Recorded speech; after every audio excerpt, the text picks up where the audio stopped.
Not my best work, if I'm being honest.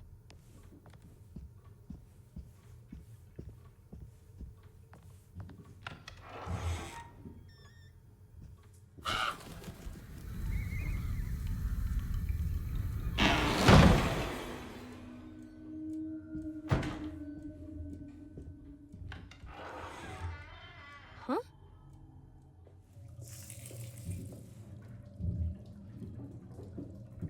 I already washed my hands today.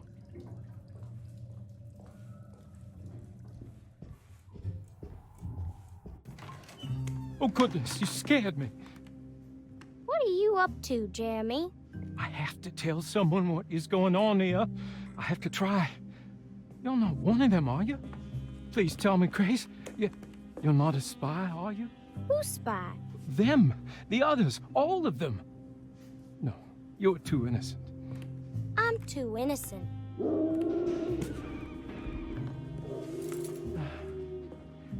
I need to get this letter to my niece. She would understand. Just give it to the clerk, Mr. Waits, and he'll post it. No, he could be in on it.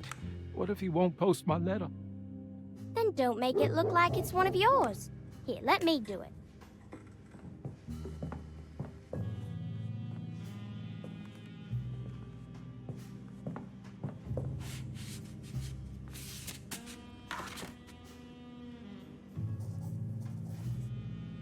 Miss Emily Hartwood, Dauphin Street, New Orleans. You don't have the number? Not sure the postman's gonna find it without... Jeremy? Where'd he go? I'll just post it myself then. I'll just take this letter downstairs to the clerk's office myself.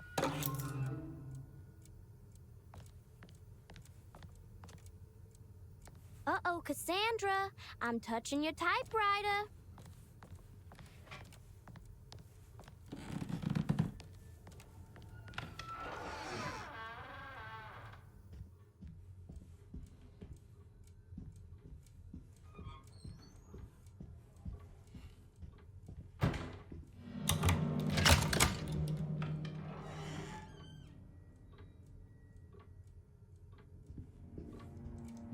They're so creepy.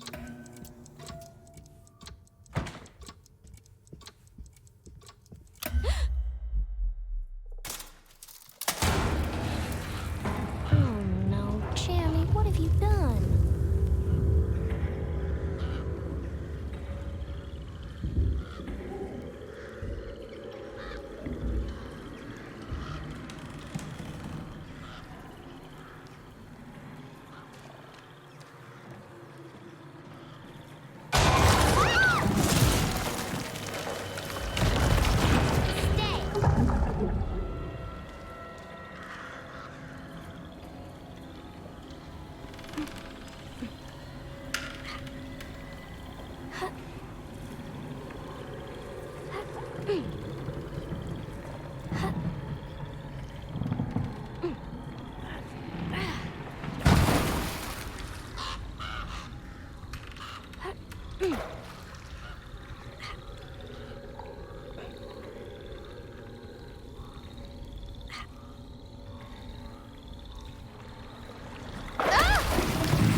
I suppose this mess pales in comparison to the foyer.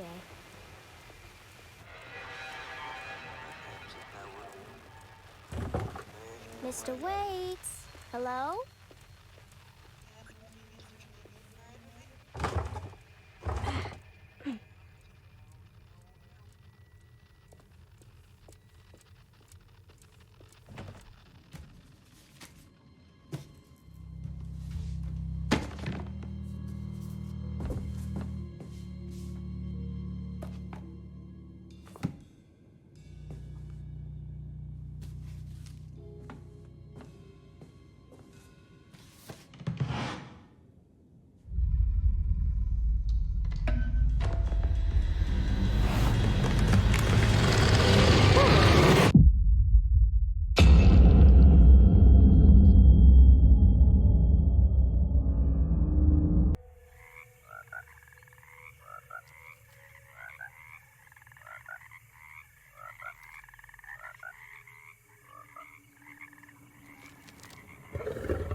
So, your uncle.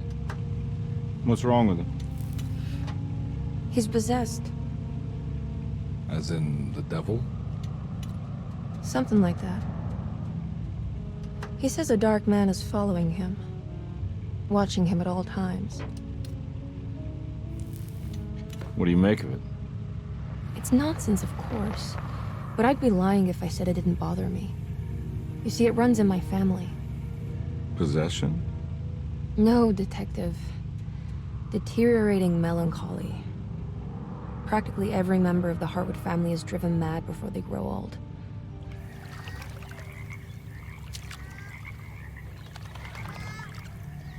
But Jeremy didn't kill himself. Is that why he's at Derceto?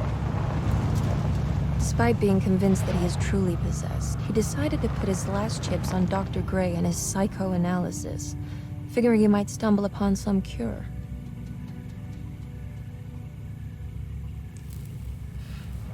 You mentioned the letter. I received a disturbing letter from Jeremy accusing the staff and all the other patients of being involved in some cult. And now they are also out to get him. Could it be real? Or is it all just in his head? It's a story he tells himself, Mr. Carnby. Anything to avoid the truth. Which is? That we're all terribly insignificant. That people mean so very little to one another. That there is no one out to get Jeremy Hartwood because he isn't worth getting. Here we are.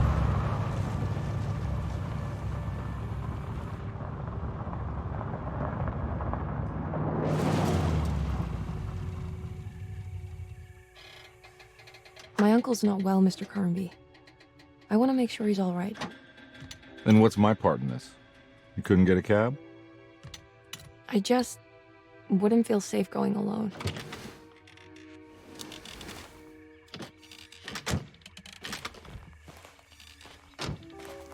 Did you bring a gun? Yeah. You think it'll actually come to that? No. But you might need to wave it around depending on how agreeable the staff will be. What exactly are we gonna do when we find Jeremy? I don't know. Let's just find him first.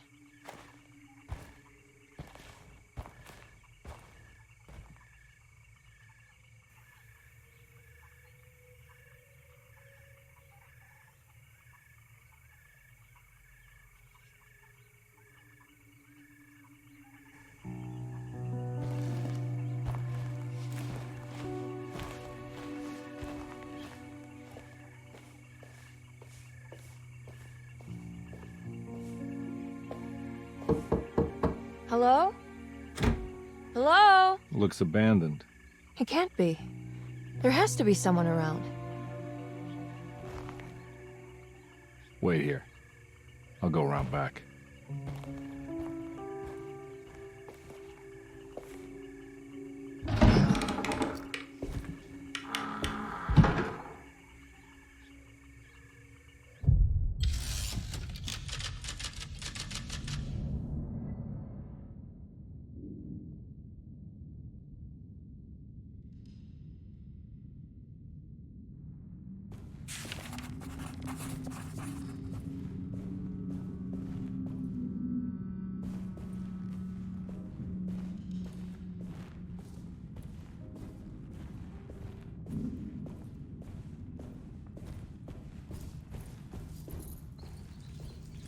It's too dark in here. I can't see anything.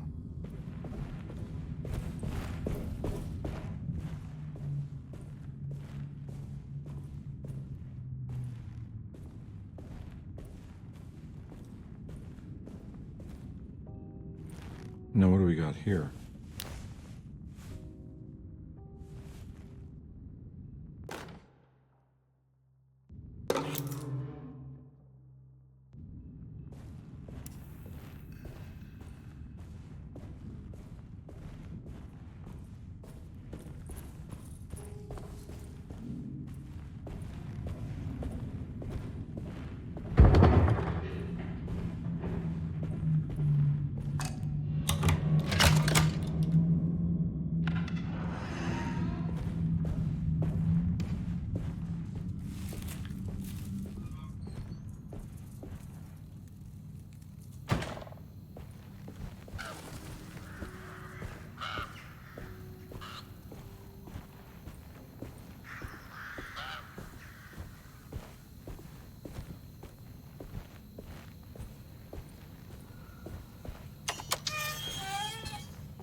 one big tree to fit inside a conservatory.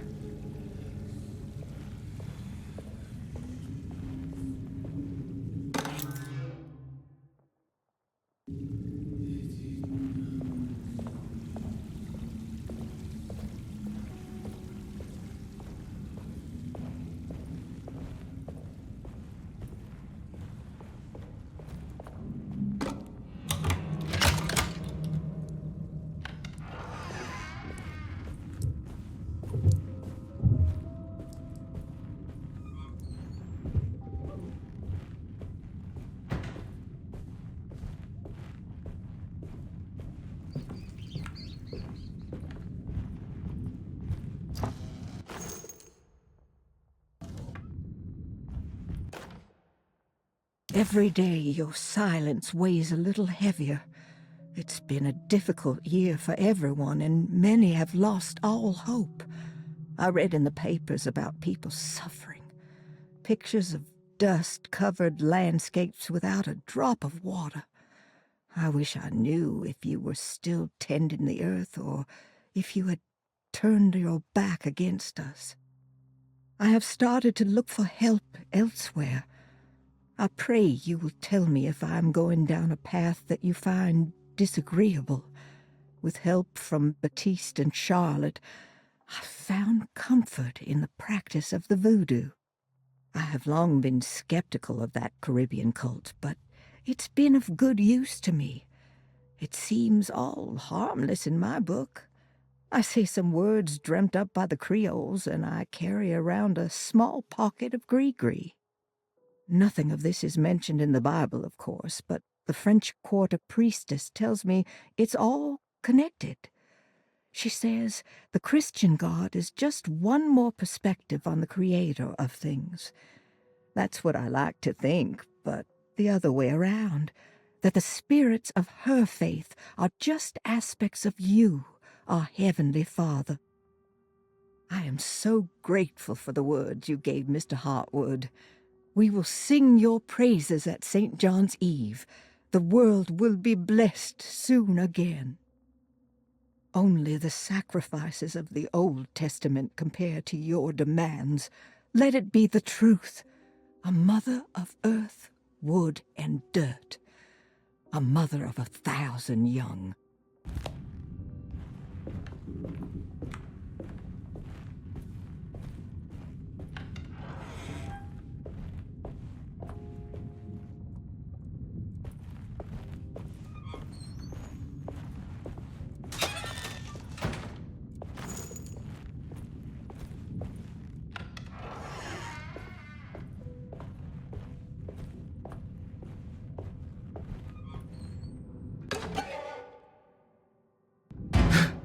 What was that?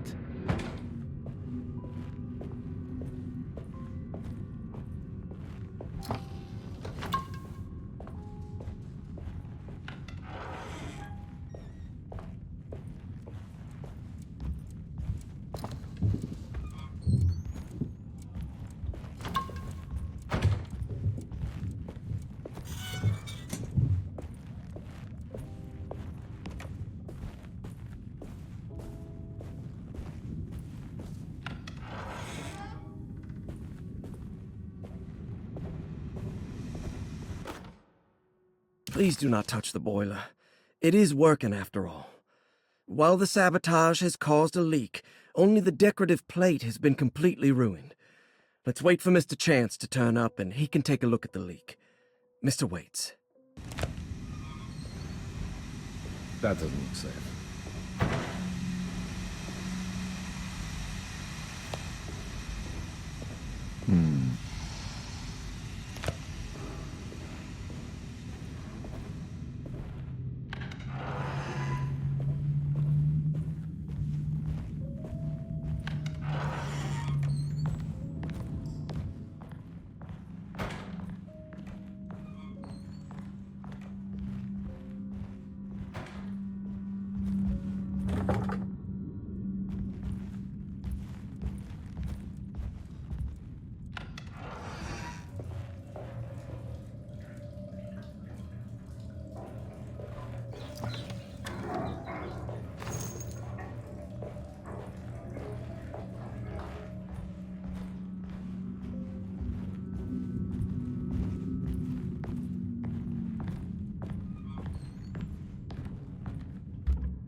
Sunday, June 22nd. I spent all day looking for Jeremy. I should have cared for the others, but I'm scared that he will do something irreversible. Cassandra is upset that I didn't give her the latest shipment of pain medication that Waits brought from the post office yesterday. I would have given it to her, but the company didn't send a new key this time around, so the box is just sitting there on my desk. They must have figured we had plenty of their gimmicky keys by now. I only remember seeing one lately. Grace was playing with it inside the grand parlor. Unless it turns up by itself, it will have to wait. I have to figure out where Jeremy is.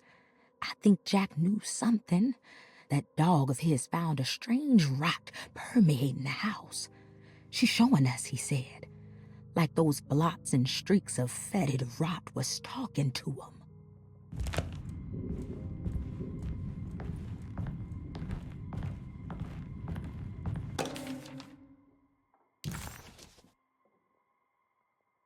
Okay.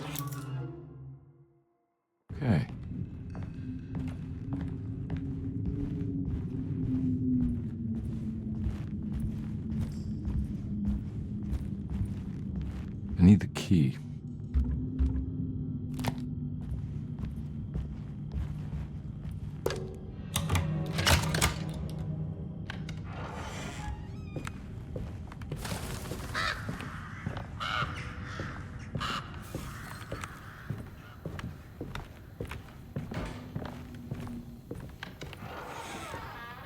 Oh.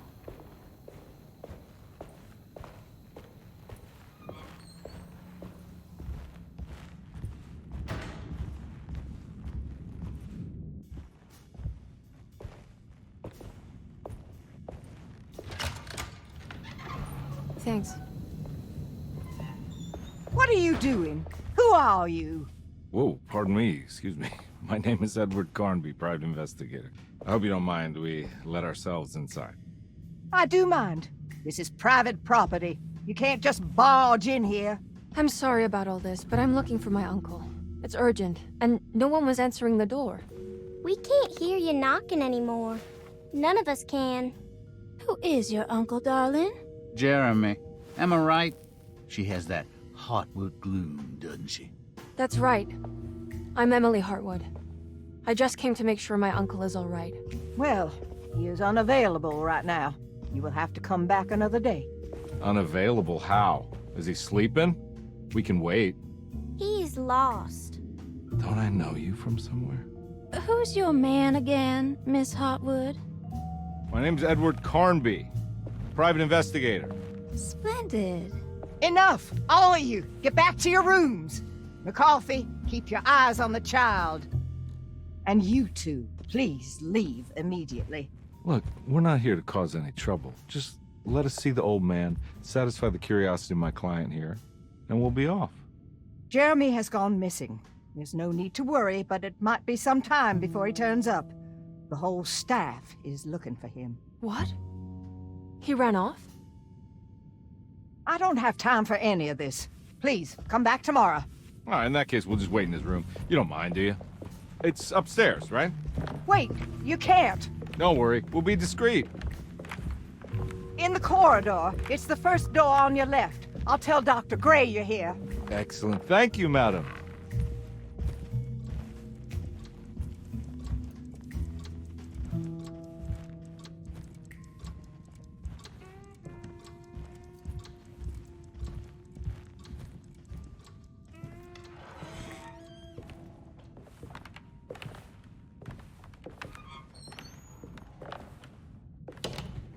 All right, here we are.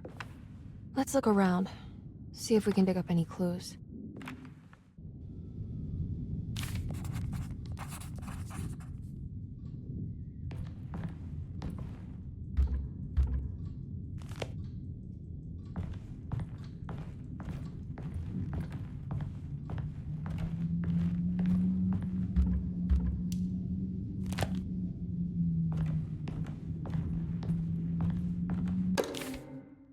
Every night the dark man stands opaque at the threshold of my room, counting the days until my spirit spills out of my tired shape. Only his pallid mask shelters my remaining sanity. Staring directly into the face of that demonic sultan would surely sunder time itself.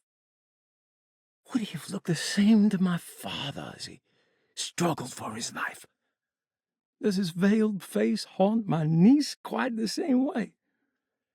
I wish so that I could rest my soul in that sunburnt convent of Taroella. Would I find you there, Juan? Or Senora Perosi, back from the beyond? Every night I hide from him, moving from one misshapen memory to another. Scenes conjured out of fantasy and delirium. Places I struggle to even paint. I wish I understood your death, Senora. Is there anything I could do for you but bury you in that bleak necropolis? That triumphant chapel rising above the ledges and the oven vaults shall be your sepulchre, where you may rest, and I shall weep. How did you first come to understand such things, Senora? How did you know that the battered boil in the basement would lead me to Lafayette Cemetery? Or how the old upstairs clock, with its astronomical motifs, would take me to that hateful mound outside of Claremont Harbor? Those are my memories, my past. Is there perhaps a chance, if ever so small, for me to see Taroella? Oh, I want that more than anything. Please, let my talisman take me there. Let me sit with Juan under his Bodhi tree. Despite having sold me that talisman, Miss Jackson, the voodoo priestess, revealed none of her secrets to me. That's why I had to travel to Tonka. Instead, she cruelly told Baptiste, my caretaker, that he would be betrayed and killed in the most awful way, that the one he loved would pierce his thigh with a sharp spear, and that he would be devoured by his own mother. What a terrible thing to say. The people of Derceto are becoming dangerous. They do not understand what they are doing. I must do something to stop them. I tried talking to Dr. Gray, but he confuses my worries. He's caught up in treating me. How can he expect evil to be cured with medicine and conversation? The orderlies, the housekeeper, and the patients are all deranged. They will call upon evil to enter this world. All will be lost. Everything. Unless I can find the clerk, Mr. Waite. He seems to be a clear-thinking man. Maybe Beauregard. The dark man offered me a prison, and I accepted. I signed that miscarried contract and entered the dark pact. Everyone is safe, except for me.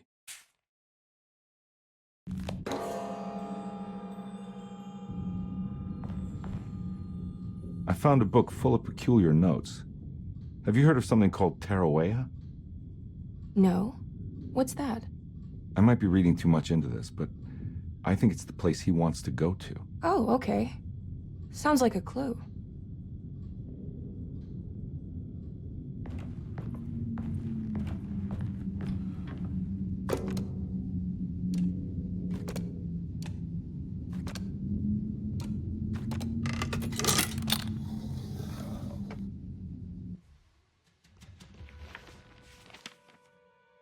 Hey, you know anything about this? Looks like some sort of talisman.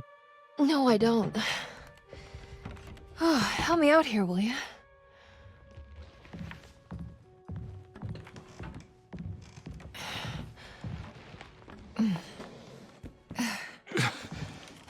I would kill the guy to throw some of this stuff out. I'd be crazy too if I had this much junk lying around.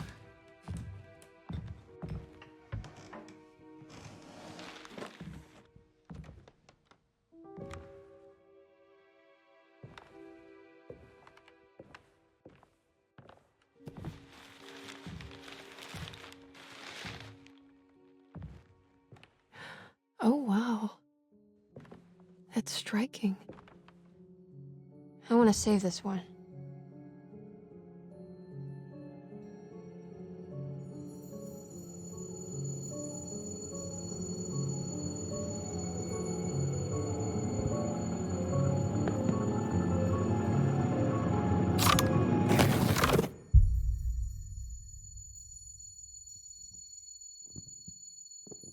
All right, come on. I want to go see Dr. Gray.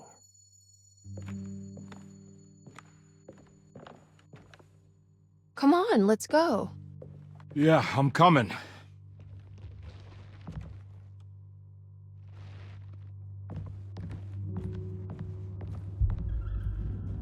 Miss Hartwood. Emily?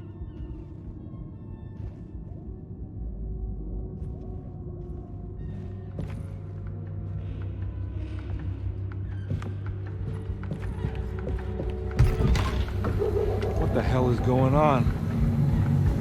Where am I?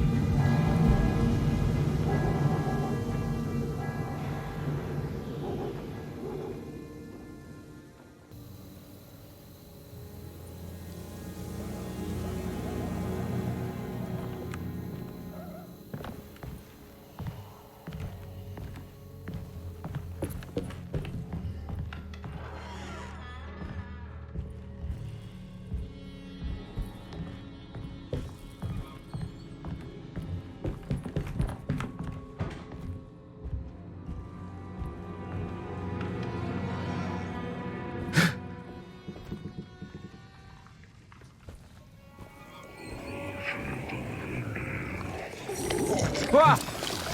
Ugh!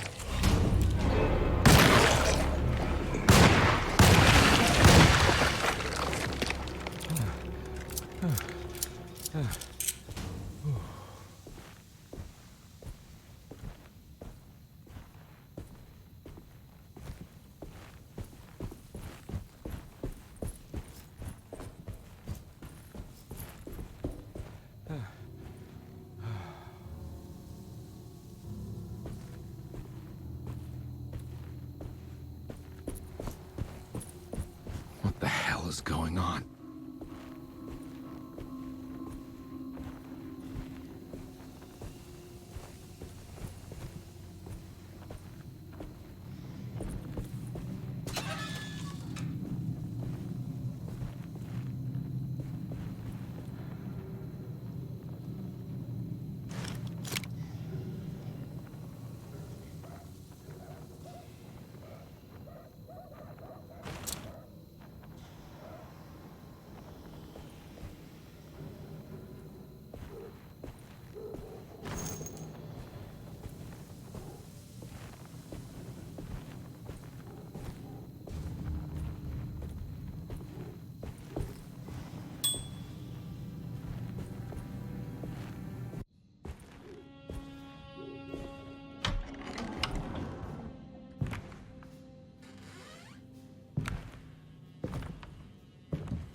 Don't let them get inside, compare. They're not the good kind. Is this your store? There are no owners here. We both strangers in Jeremy's story. Jeremy did this. How? The pact with the dog man. Jeremy warned us, but we didn't think much of it. I'm Detective Edward Carnby. I was hired by Jeremy's niece to find him. Oh, yeah? How much she paying you? $150. She's sure getting her money's worth tonight. Are you a thinking man, compare? No, not if I can help it. You know, I think Jeremy's hiding in a way we can't find him. He has this juju necklace that guides him. The Talisman? That's right. It's some magic charm he got from Miss Jackson down the street. The voodoo priestess? You know surprising things, compare. Yeah, the Mama Loa. Here, take the key. I locked the gate to save her place from all the ghouls and goblins getting inside. Maybe if you go there, you can find some clues to show you the way. Thanks. I'll have a look.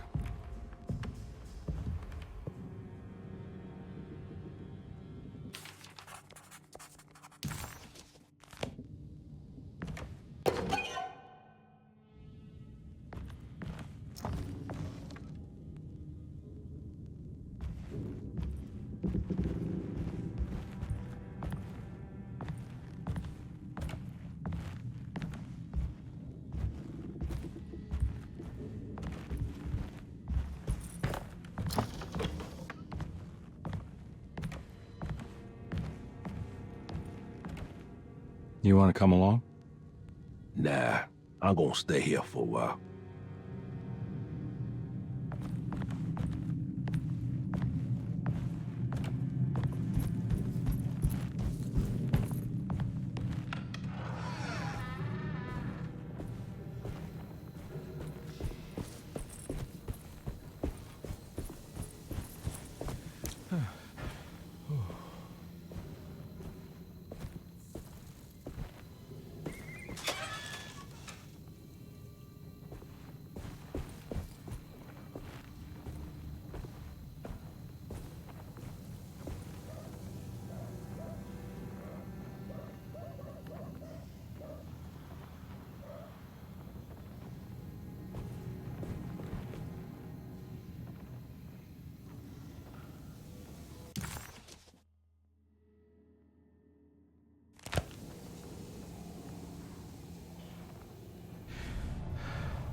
I recognize this place. It's Miss Jackson's seance parlor. Let's see if she's got any information on Jeremy's talisman. It's the talisman, like the one in the painting.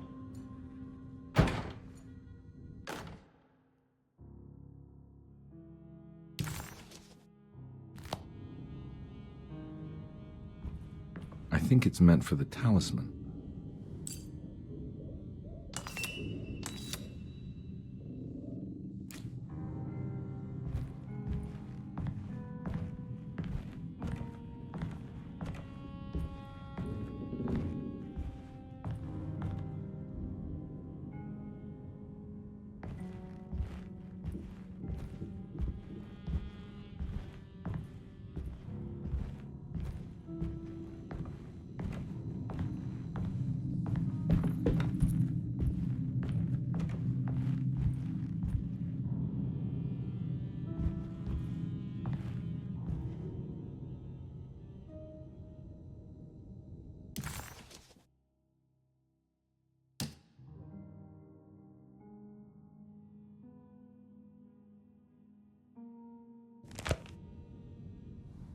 think it needs numbers, like coordinates. Maybe there's something in Jeremy's notes.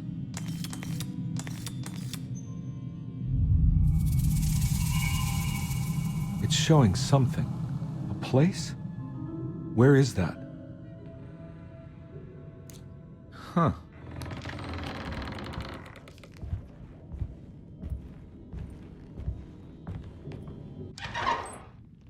Detective, I was wondering when you were going to show up. Mrs. Thompson told me you were here. I understand you are working for Jeremy Hartwood's niece. Yeah, I guess so. I mean, you're not wrong. We came here for her uncle. I just didn't expect... I didn't expect this. You are Dr. Gray, right? That's right. You don't happen to have some identification, Detective. I'm not keen on having strangers prying into my business. Oh, Detective Edward Carnby, Decatur Street, New Orleans. Enjoying the Vieux Carré, Detective? Those old French quarters, the voodoo people, the gangsters. I'm sure you live an exciting life. Well, it's not quite like the stories, Doc. Just trying to make a living. Aren't we all making a living? Well, welcome to Derceto, Detective. I hope your time here will be useful. Now, what can I do for you? Why don't you tell me where I can find Jeremy Hartwood? Why wouldn't that make for a short visit? I wish I could tell you, but I'm afraid I don't know. A drink, Detective? Anything brandy. Oh, you do belong in the French quarters, Detective. Armagnac or cognac? You know, just give me the cheap stuff. I'm not much of a connoisseur. Having low standards is not a virtue, Detective. Let me see if I can broaden your perspective. What can you tell me about Jeremy? I wouldn't want to go into details about his condition. Doctor-patient confidentiality. I'm sure you understand. Sure, but he is crazy, and he's gone missing. Why? Here, try this. Ooh, it's good. Got a bite? It's called a sidecar. The trick is not to be afraid of the tartness of the lemon. Then, for goodness sake, don't overdo the triple sec. Okay, what can you tell me about Jeremy? Well, let me think.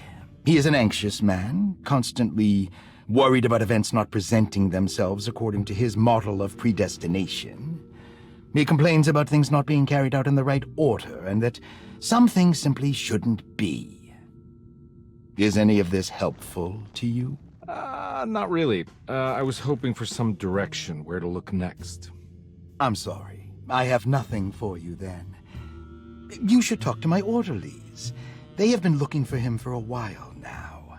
I'm sure they would appreciate your help. Yeah, I ran into Batiste earlier. Come to think of it, he might have given me a lead. Oh, excellent. So your investigation is already underway. I'm gonna go, but I'm sure we'll meet again. Looking forward to it. Safe returns.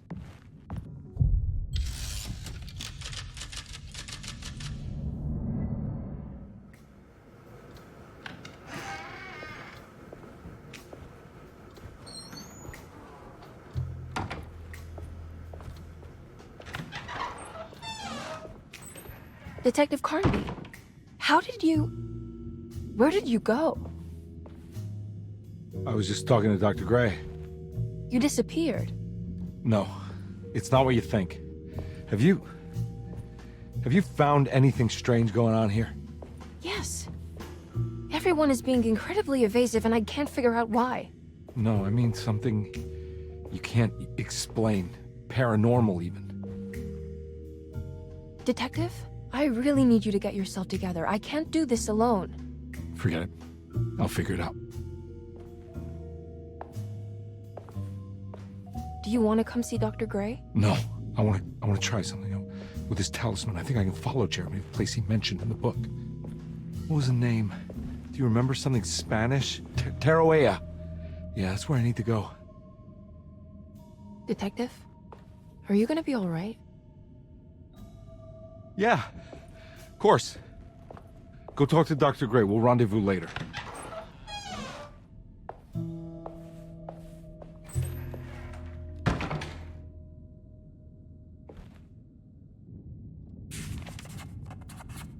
This talisman brought me back from the French Quarter in the blink of an eye. If Jeremy can travel so easily, then he could be hiding anywhere, even Taroella. If he can do it, so can I. I just need to figure out how the talisman works.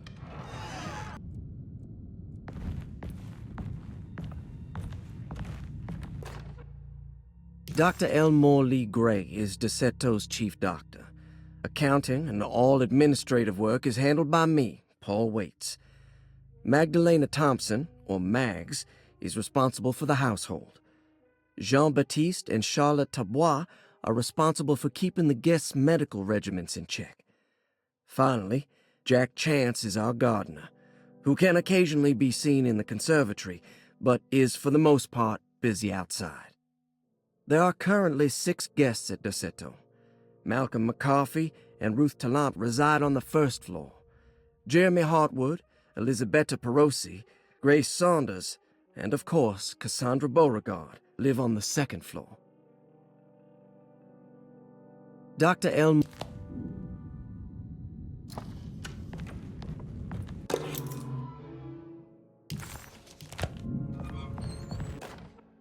Saw your notice in the boiler room. You should know Mr. Chance won't be coming back. I got no business being in there myself, but you can take a valve from the wine cellar if you want to try to stop the steam pouring out. Be careful.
Looks like all the patients are accounted for, except for Jeremy. There's no way I can get into this thing. Better leave it alone.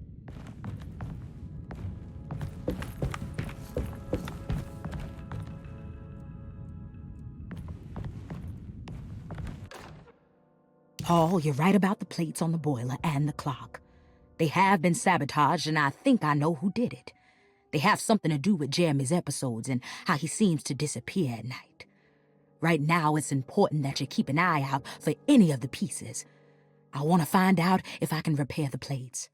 Let me know if you find any of them. Lottie.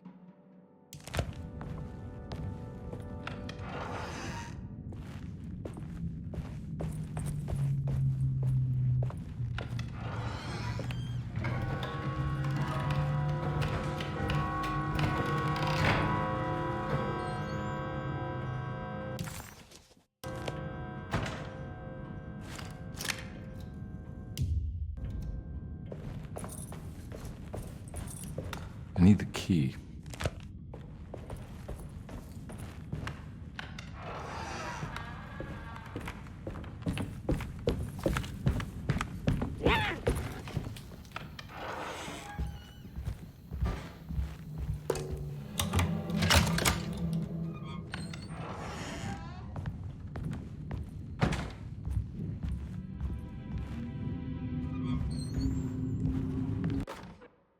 Lost Plantations of Louisiana, Thierry Briclot, 1917. Derceto was a small plantation on the eastern shore of Lake Pontchartrain. The land was considered difficult for industry and was sold for only $30 to Elijah Pickford in 1818. Pickford employed hundreds of workers from nearby New Orleans to clear the woods and build a small plantation mansion facing the lake with a striking Greek Revival temple facade. Derceto kept a modest production of Barrique tobacco and indigo that persisted up till the Civil War. During the antebellum era, Derceto was the source of many rumors concerning voodoo and witchcraft. People who traveled the lake reported seeing people dance at night in front of bonfires, bleating and wailing. On June 17, 1862, Captain J.W. Norton of the Union Army recounts leading a raiding party from ships anchored in Lake Pontchartrain in order to seize control of Derceto and free the slaves working there. The captain was surprised to find the workers fighting back with unprecedented zeal. Norton's account describes these men and women as enraged with fanaticism. Pickford reportedly tried to placate the raiders, but was shot in the confusion. Captain Norton left the mansion burning and retreated to his ships with his men. Derceto was left in ruins for several decades. The ownership of the land was long disputed and returned to the Ledoux family in 1901. Several police reports were filed during the following years as the Ledoux tried to get rid of a camp of squatters on their land. The police made several visits to remove the trespassers, but the people kept returning. On November 1st, 1907, Inspector Legras of the police charged a deadly attack in order to save several children kidnapped by the squatters. Many were killed, and even more were jailed. The following year, Ledoux rebuilt Derceto, incorporating the surviving stone foundation and adding a magnificent wrought iron conservatory. The farmland had been reclaimed by the surrounding woods, so it was no longer profitable to use as a plantation. Instead, the house was turned into an artist's colony. The Astarte Artist Colony was a successful group of artists, including figures such as painter Heinrich Cassel and poet Nora Keith. The group was also known for their beloved Mardi Gras crew called the Pirates of Pontchartrain. On September 29, 1915, a tropical hurricane tore through Louisiana, causing Lake Pontchartrain to flood New Orleans. Due to the remote location of Derceto, it took almost 2 weeks for outsiders to learn that the artist's colony was abandoned. The 12 residing artists had all vanished without a trace. The empty mansion of Derceto still stands on the shore of Lake Pontchartrain, with much of its temple facade intact. The Ledoux family currently has no intention of repairing the house.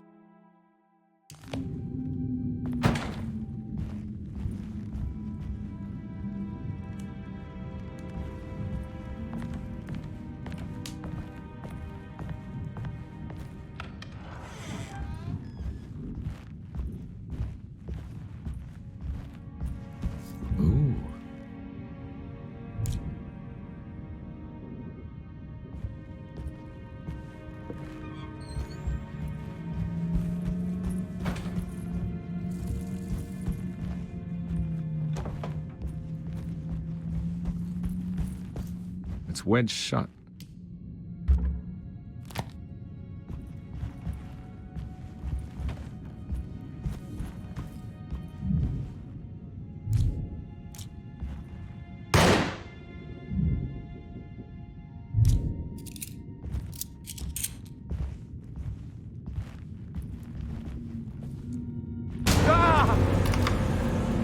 What's going on?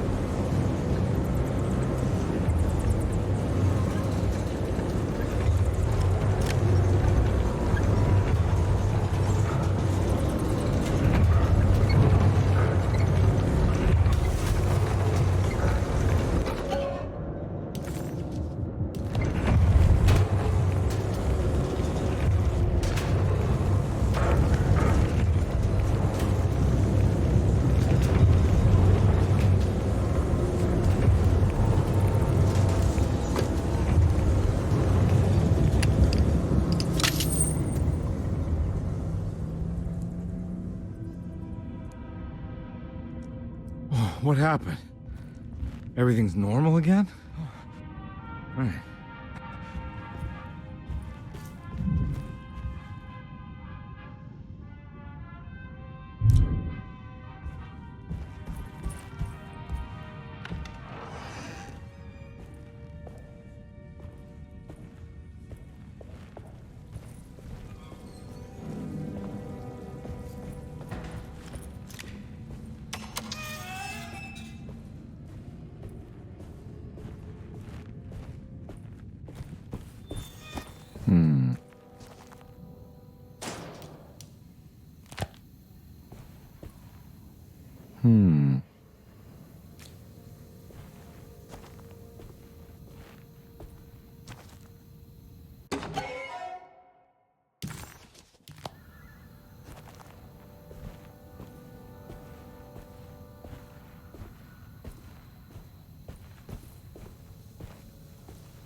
Got it.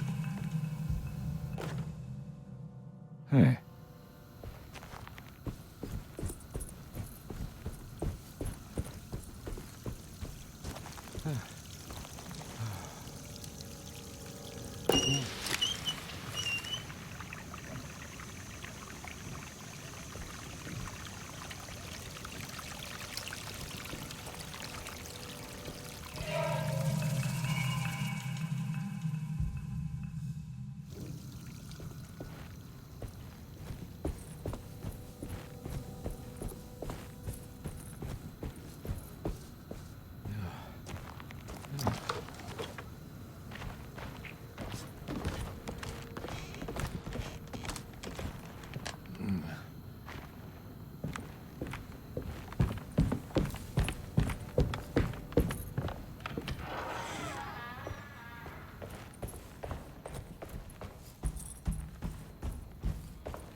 Stained. Looks like some kind of rot. This must be the clock that Jeremy wrote about in the commonplace book. Huh. Looks like the plate that held the talisman in the seance room. But it's broken and missing some pieces.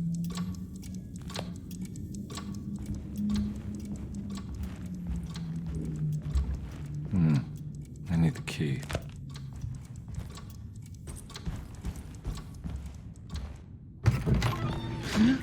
Yeah, sorry, Detective. Didn't mean to obstruct justice or anything. That's fine. You know, I'm kind of busy with my own case of a missing person. I was wondering if you've seen Grace, a girl about yay high?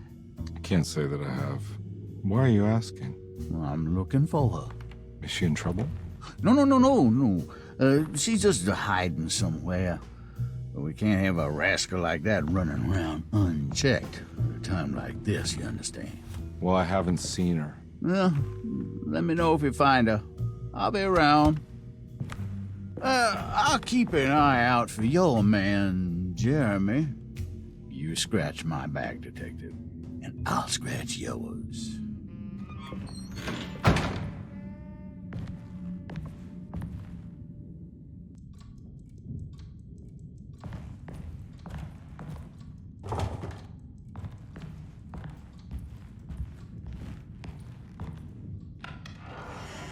Looks like everything's back to normal here.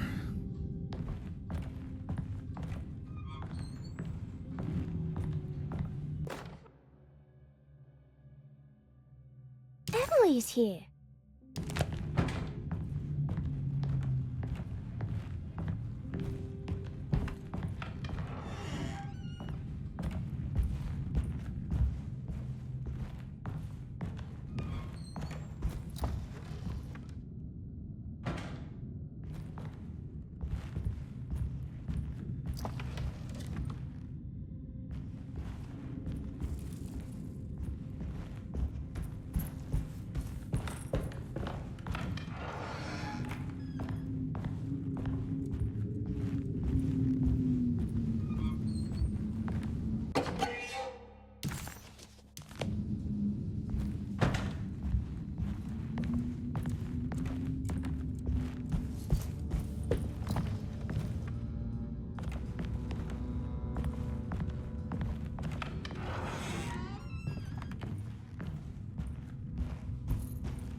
Huh.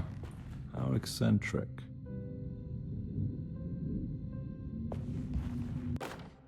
I did it! I crossed the thresholds to my intended destination without a focusing device. My talisman now knows these roads, and I have no need for the plates. I can find my way to Lafayette as easy as I find my own room. I visited the grave of my father and seen the oven waiting for me. Thank you for opening these doors. I now must summon my courage and go back to that hateful mound outside the oil rig. I hope you'll be feeling better when I return. Jeremy. What are these symbols? Looks like alchemy or star constellations.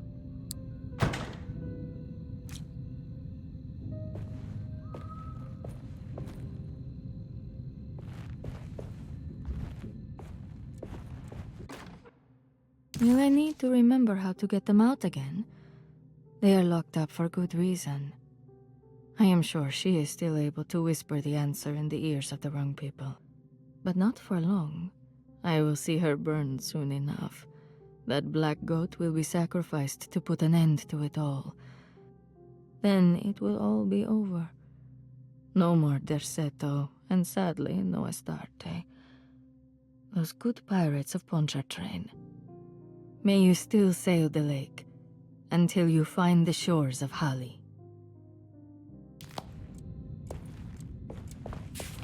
The Astarte Artist Colony. I remember hearing about their disappearance. Must have been 15 years or more now.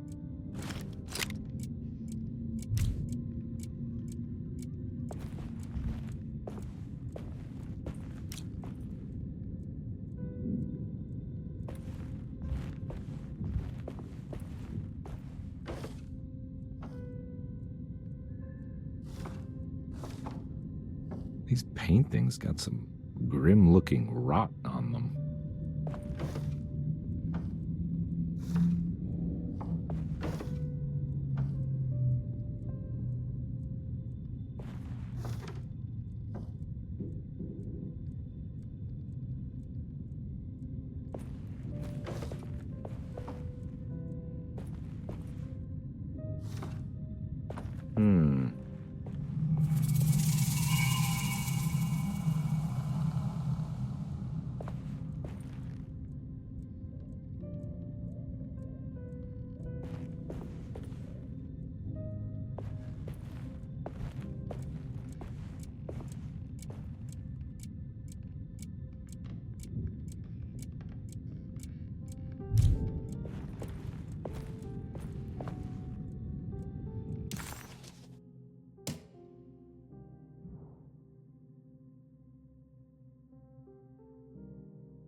think I've seen this somewhere.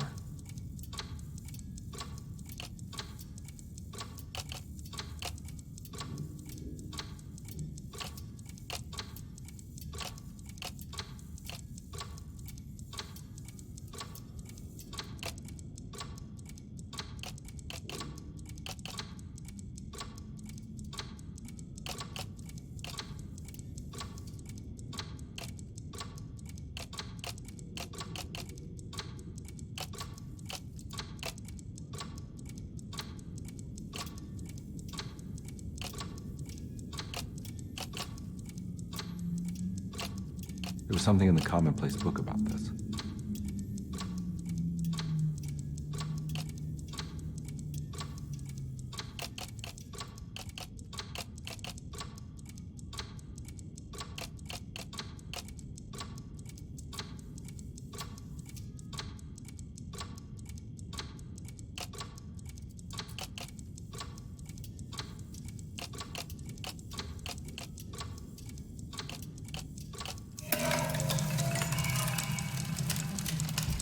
I think the clock broke. Or maybe it just stopped at a very precise place.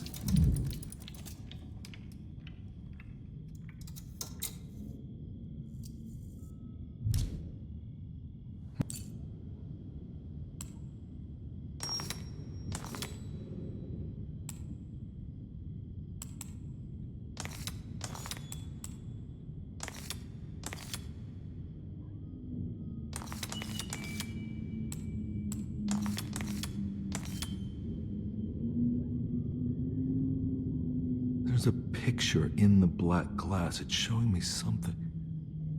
It's the hallway outside Jeremy's room.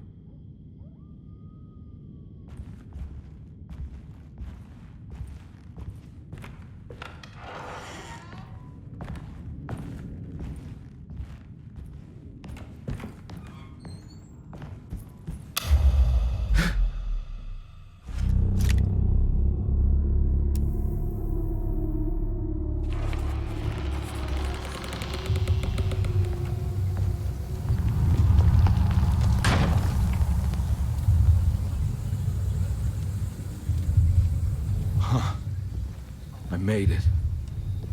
I entered another one of Jeremy's memories.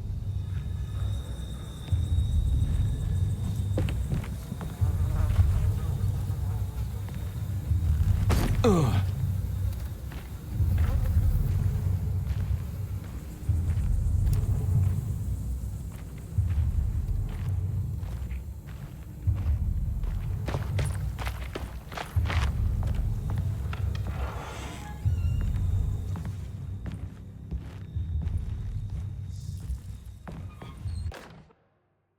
May 1923, Monday. All okay, ready for delivery. Maintenance, oil pump must be serviced. Any tampering causes large spills unless properly forestalled. Tuesday, shipment delayed but delivered. Maintenance, service bridge close to broken. Wednesday, prospectors reluctantly agreed to show the burial mound to Mr. Hotwood, a painter, who read about our finds in the papers. He means to return tomorrow and try to find a way inside. Thursday. Mr. Hotwood's efforts delayed. The workers seemed nervous about his presence. Hotwood promised not to return to the compound. Instead, he has taken up an offer by L'Officier, the riverboat captain, who means to pilot him to the site tomorrow morning. Hopefully, that's the end. Work can resume. Maintenance. Bridge from the oil tower to the bayou has collapsed. Sabotage suspected. This is the devil that guides us now. Huh.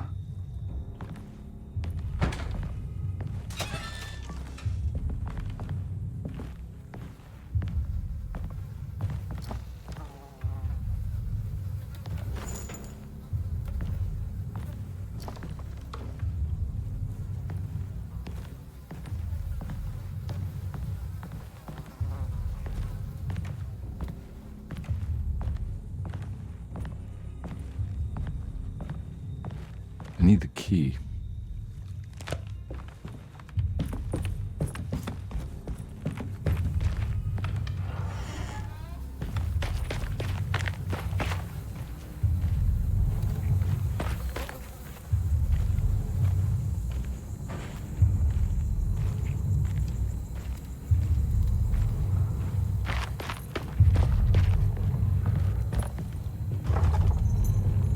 Locked.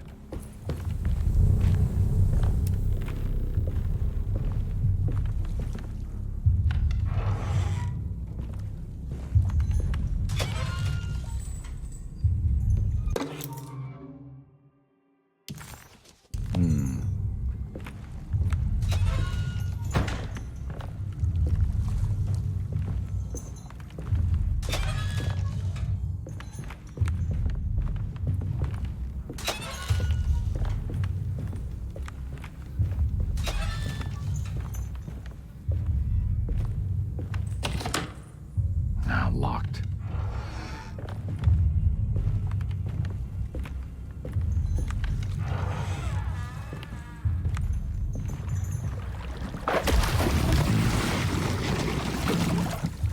There's something missing.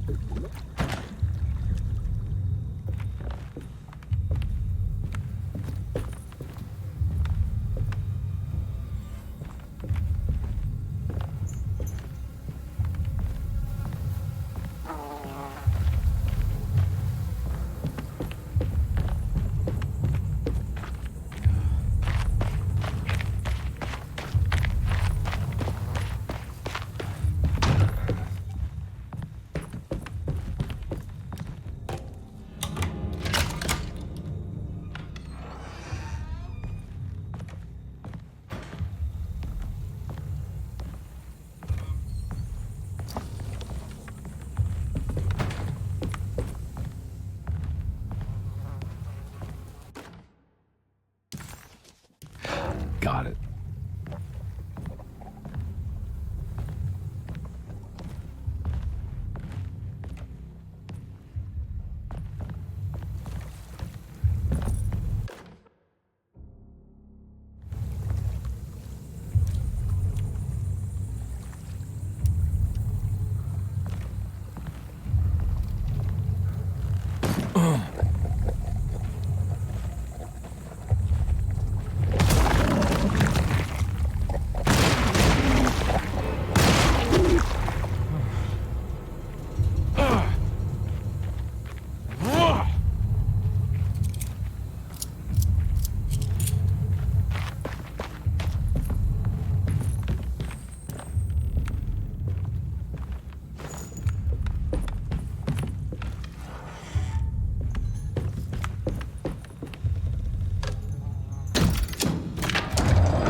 pretty weak. I just need something to break it.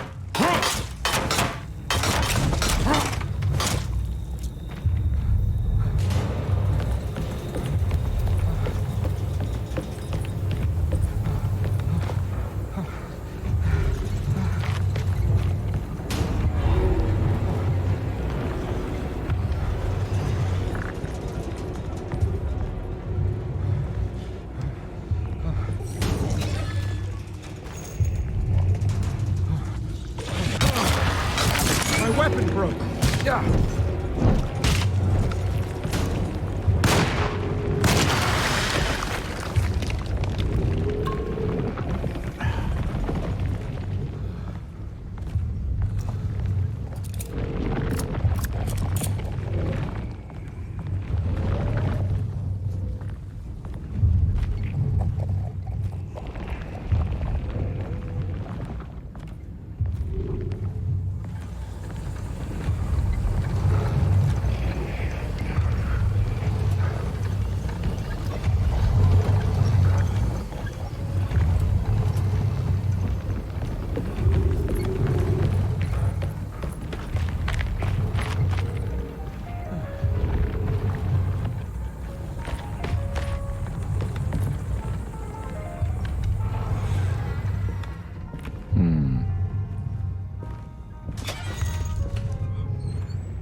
side.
Fall to your death and go up in flames.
hateful mound Jeremy talked about in his book.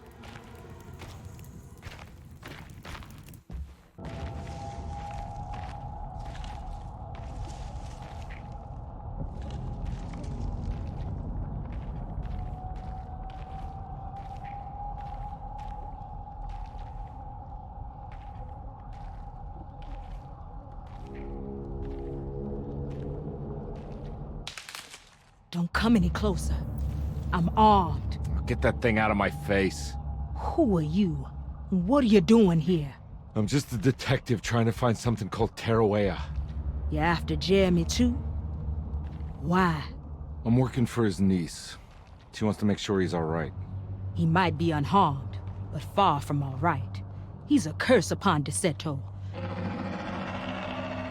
Here we go again. Quiet.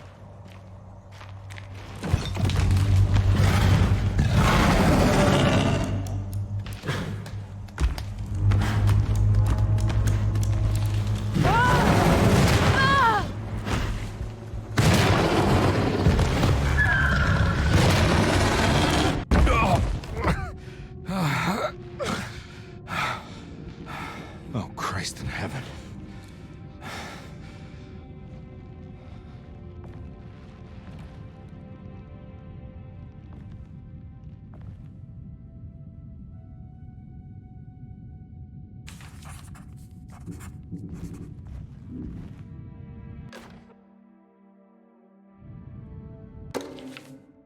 Reflections on the Power of the Verb in Certain Texts by Juan Luis Jorge.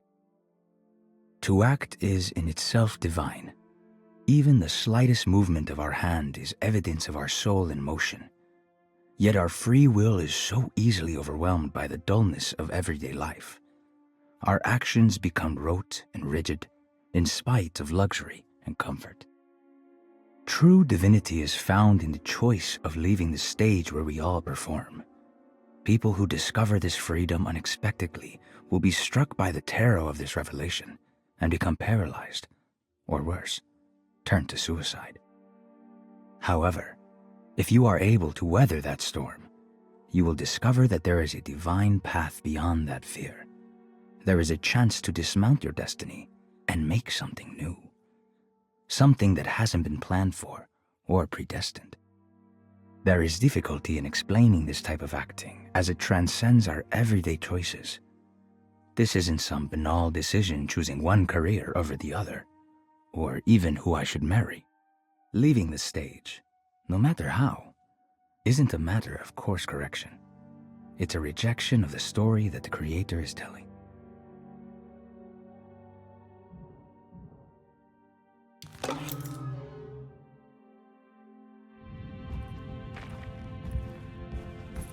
Ooh.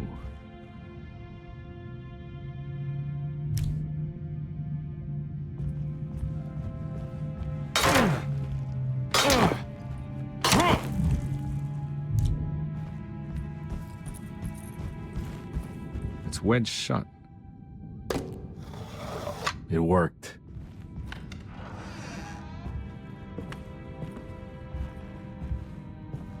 I don't think I have everything I need.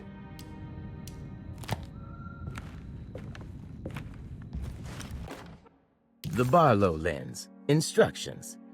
To double the magnification of your telescope, simply fit this Barlow lens to your instrument. Then operate the fine-tuners to adjust the distance between your lenses. This is easily done while looking through your eyepiece.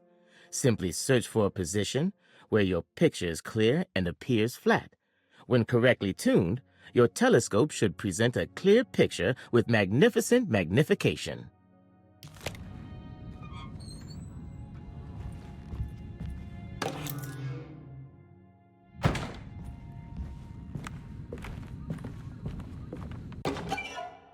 What's this?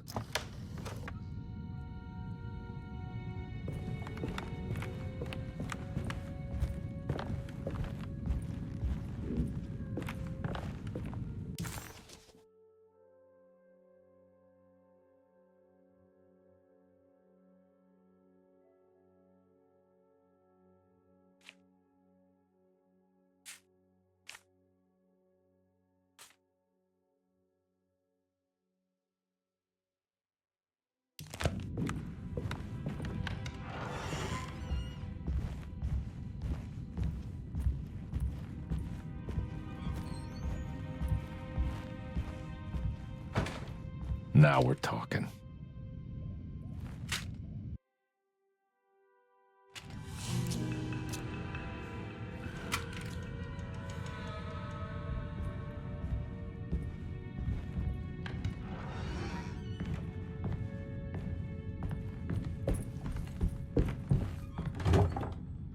Huh? What?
It's wedged shut. It worked.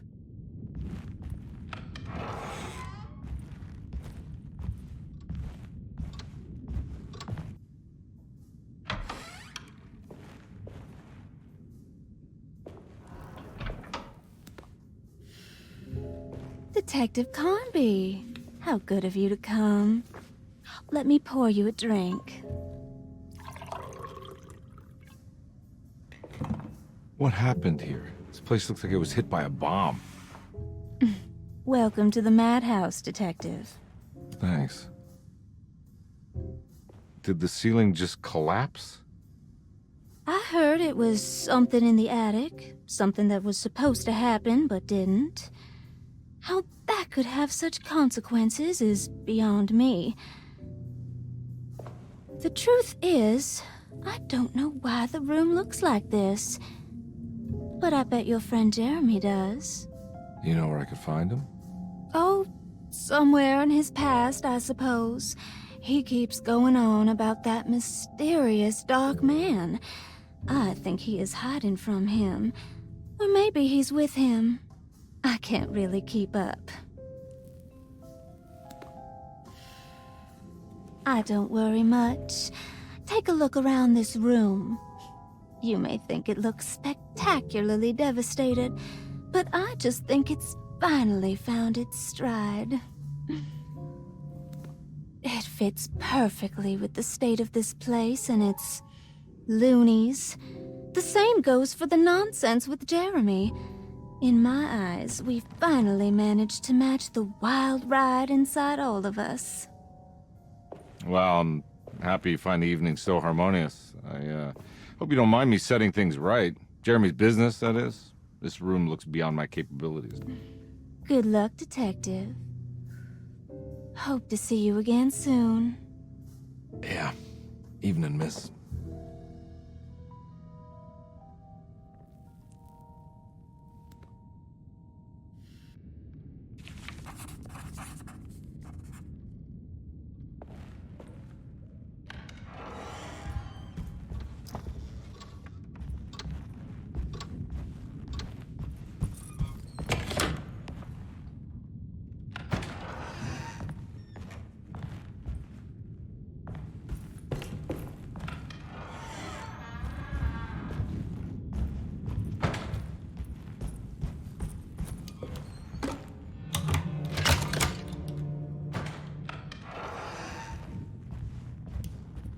There's something missing.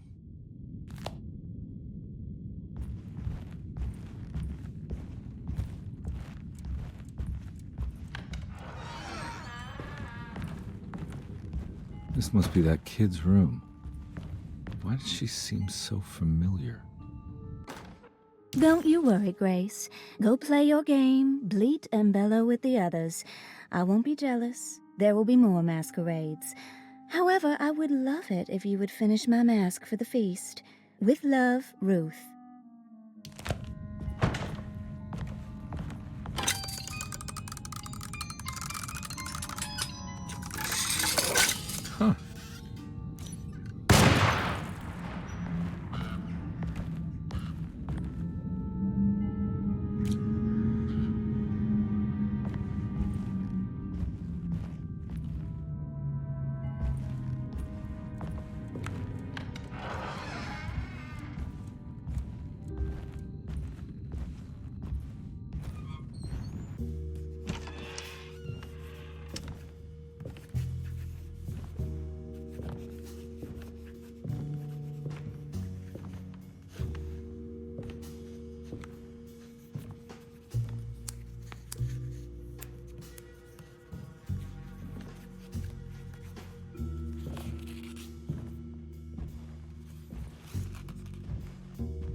What you got there? You drawing something? Nothing special. I'm just bored. Do I know you from somewhere? I remember you, Mr. Conby. From where? Don't touch that. Cassandra wouldn't like it. She wouldn't like it at all. Do you know where she is? I'd rather not talk about it. It makes me upset. Besides, she'll be back after the Feast of St. John. You think? Yup. It's all on the page, Mr. Conby. And many of them that sleep in the dust of the earth shall awake, some to everlasting life, and some to shame and everlasting contempt. All right. I'm gonna go now, if that's okay. I don't like to stay too long in the same place. Mr. McCoffey might find me. Hey. Is he mean to you?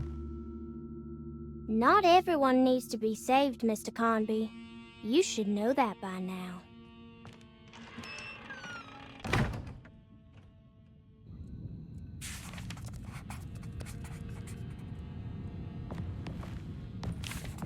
There's more of that rot again, like it's guiding me. So this is where Cassandra Beauregard ended up. For some reason, I thought she died years ago. If I find the full set of bottles, then maybe I can make something out of the stains of rot. I don't think I have everything I need.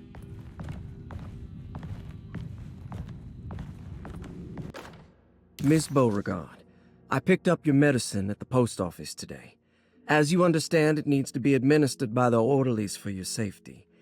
I've put the box in Lottie's room for now, and I'm sure she will find you as soon as possible. Mr. Waits.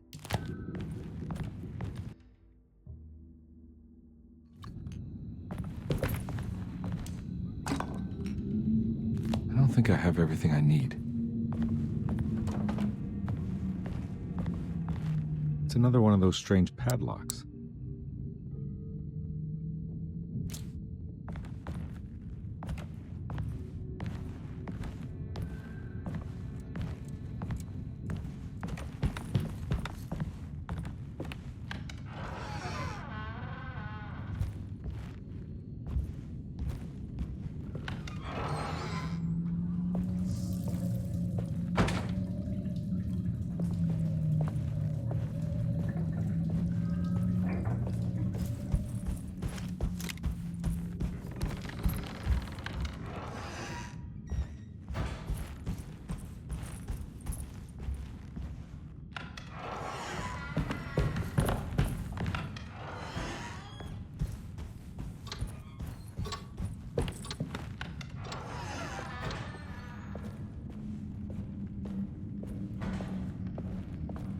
Can I get some more of that whiskey? Go ahead, Detective. I don't think I can stomach any more anyway.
There's more of that aggressive rot. On the commonplace of evil, there lies virtue and stark irreverence, careless thoughts of luminous indifference. But blame not the beast we once were, which science so often wished to refer. Not the wicked full of sin, it is you who stand and grin. All our good intentions aside, whereupon we build our pride. Sunless solitude, follow not this corrupting light. Prophets of confidence always crashes out of sight. Hear me, for we all bear this mark, thus we must remain alone in the dark.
The rot made the shape of a snake. There must be something important to find here. Maybe it has something to do with the numbers on the labels.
I need the key.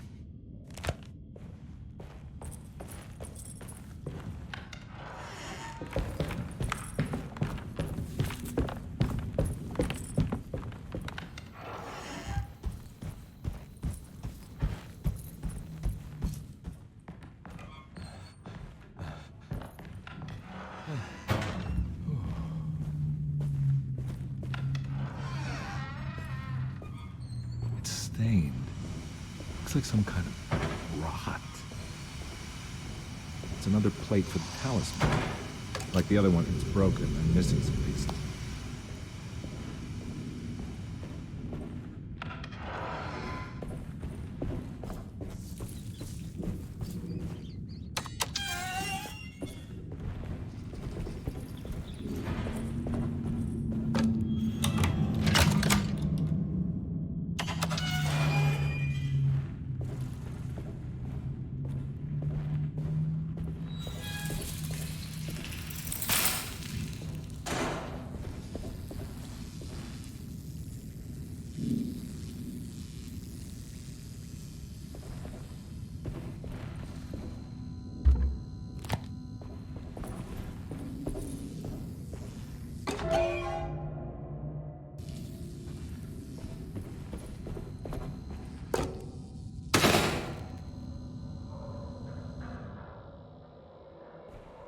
It worked.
Jeremy?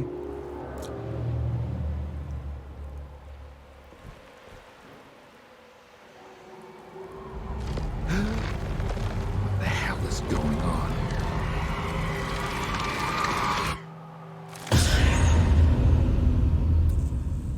Where's the body?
Glass is showing another room. Must be a way to another one of Jeremy's memories.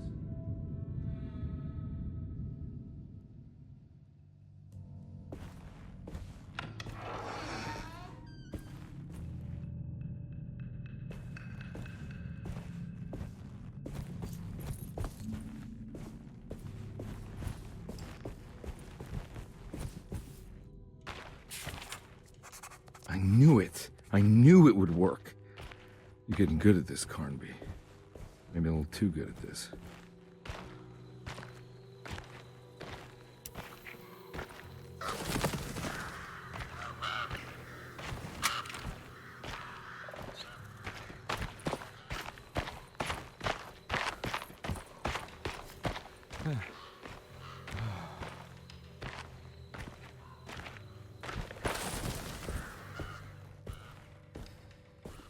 The Hartwood's family crypt. Emily's family must have deeper roots in New Orleans than I thought.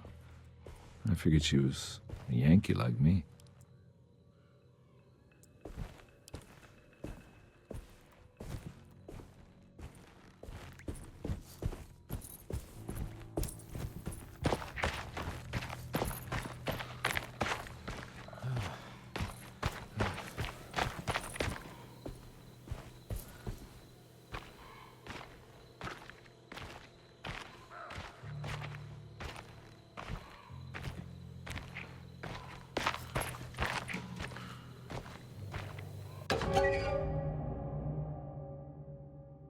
What's this? Now, what do we got here?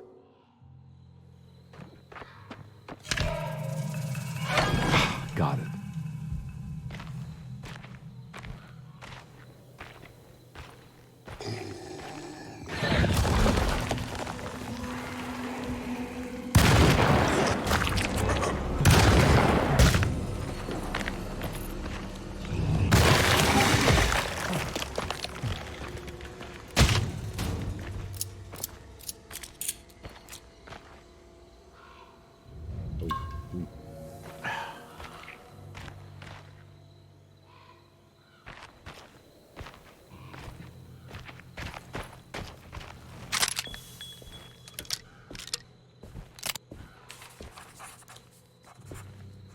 Jeremy sketched this chapel in his book, so it must be important.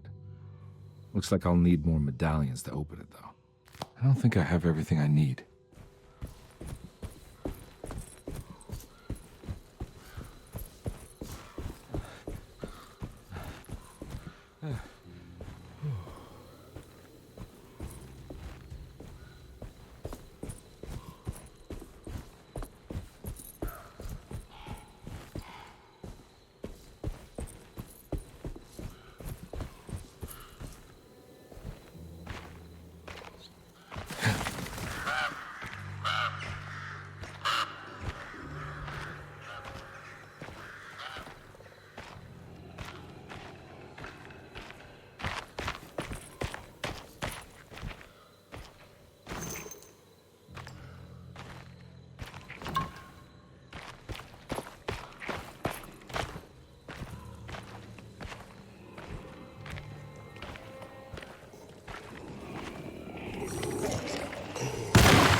Now what do we got here?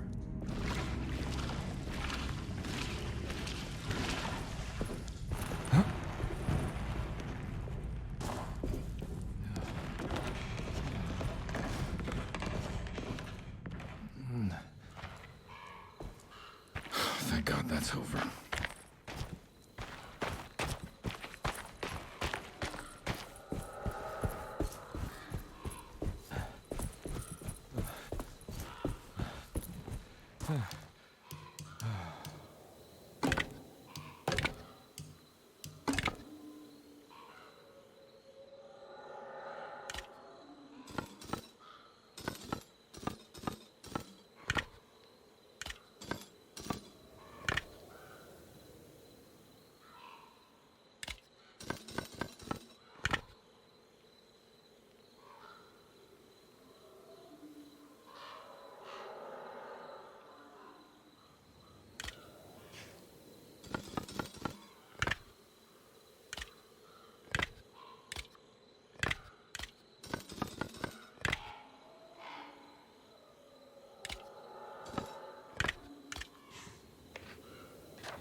Please don't touch her. Jeremy, what are you doing here? Everyone's looking for you. I know, it's all a big mess. No one understands. I'm just trying to keep evil at bay. Just for a little while longer. You've got to come back with me. Your niece is waiting at Derceto. Emily? Why would you... My letter. I keep making it worse. What is going on, Jeremy? How is any of this happening? I made a terrible promise with someone. The Dark Man. Who is he? No, don't say his name. He can hear us. He's always listening.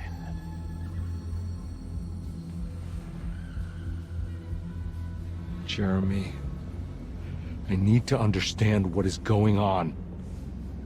I promised him everything.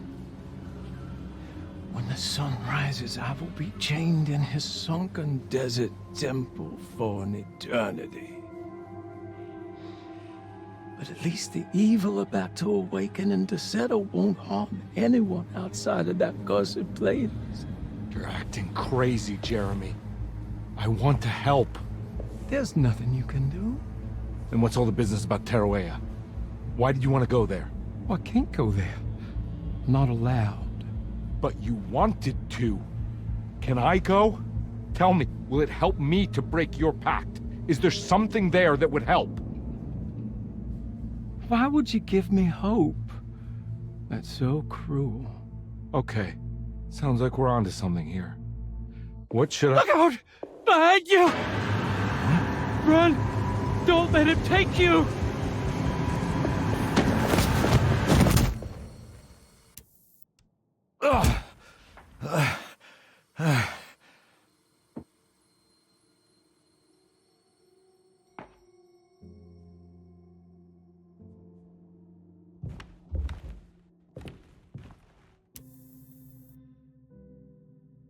I've seen so many strange occurrences lately. Memories explode into existence and then burn out like tired glass bulb filaments.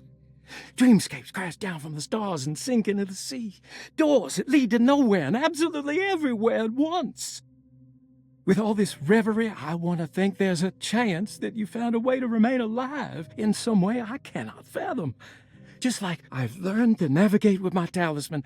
Maybe you, with all your knowledge, you somehow knew a way to find me again, perhaps in Taroella.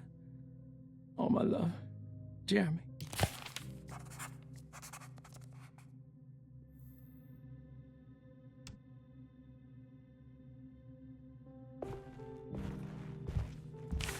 She's dead. No matter how she died, she looks peaceful now.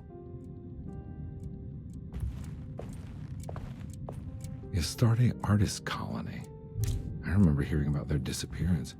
Must have been 15 years or more now.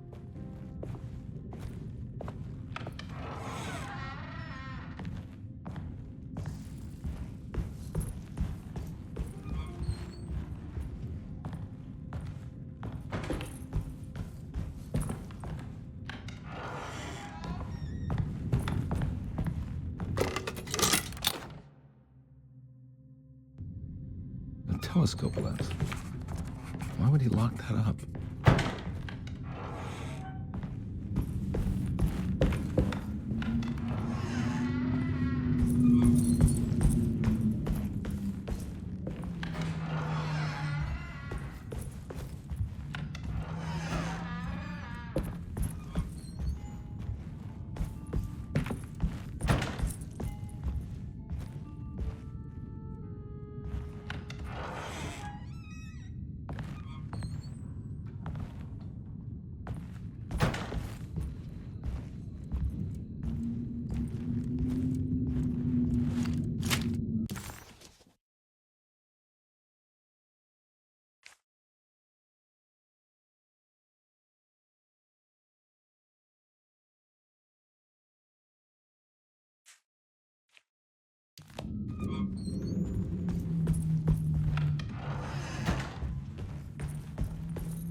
Whoa.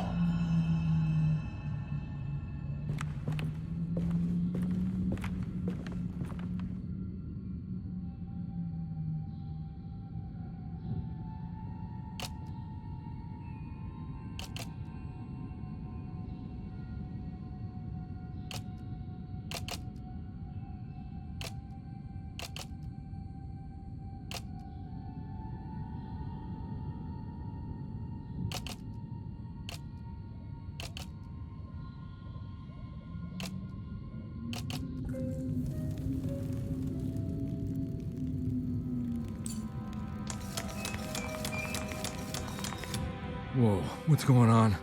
It's dialing in something all on its own and it's showing the way to another memory? Where is that?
Here we go.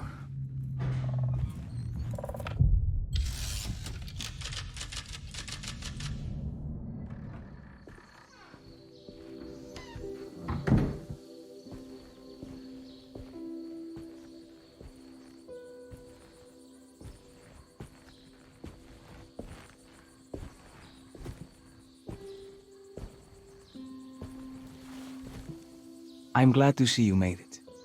I had my doubts, but the hope you instilled has yet abandoned me. I guess this must be Taroella. Who are you? My name is Juan Luis Jorge, and this is indeed the convent of Taroella. You'll have to excuse me, but Yermi never got your name. The name's Edward Carnby. I'm a private investigator. You're not a patient, are you? No. I'm the author of a book that Yermi once found important. How does that work? Are you part of this memory as well? Is this even a memory? I think calling me a manifestation of Yermi's subconscious would be more correct. And so is the convent of Taroella. I'm a man Yermi has never met, and we are in a place that he has never been. Okay. So are you here to guide me or something? I have no more purpose than you do. I simply am. I will happily help you, of course, if I'm able. If you are already somehow part of Jeremy, why did he want to come here? Isn't he sort of here already?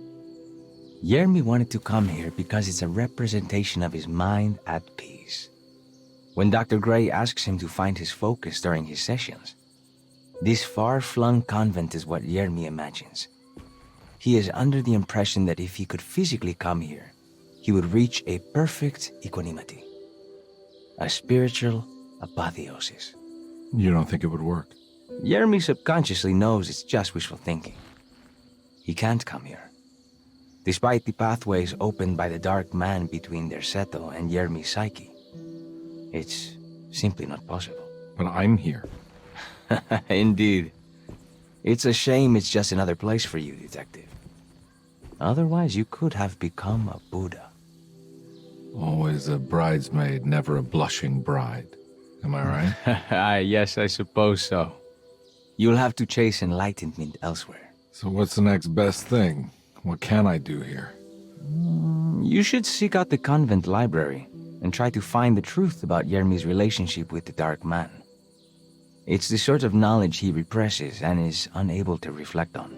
Will it tell me how to break the pact? Perhaps. At least you'll have something to confront Jeremy with. Wait, why can't you just tell me? I don't know such things.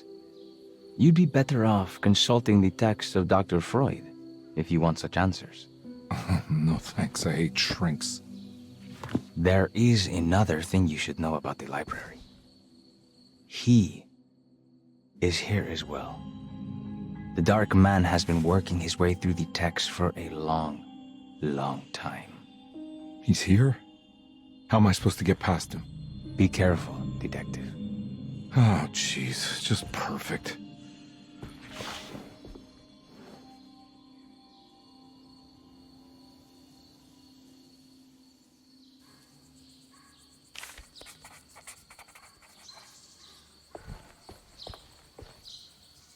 You have any advice on how to deal with the Dark Man?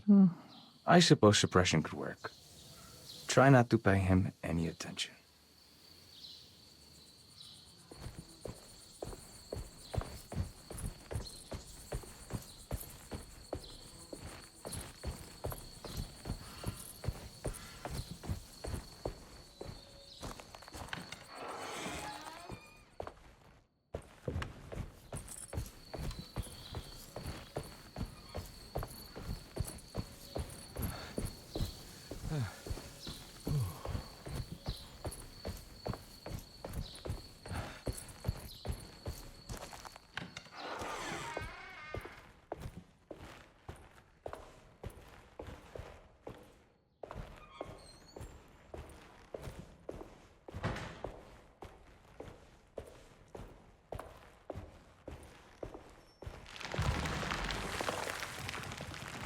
Oh.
There's something missing.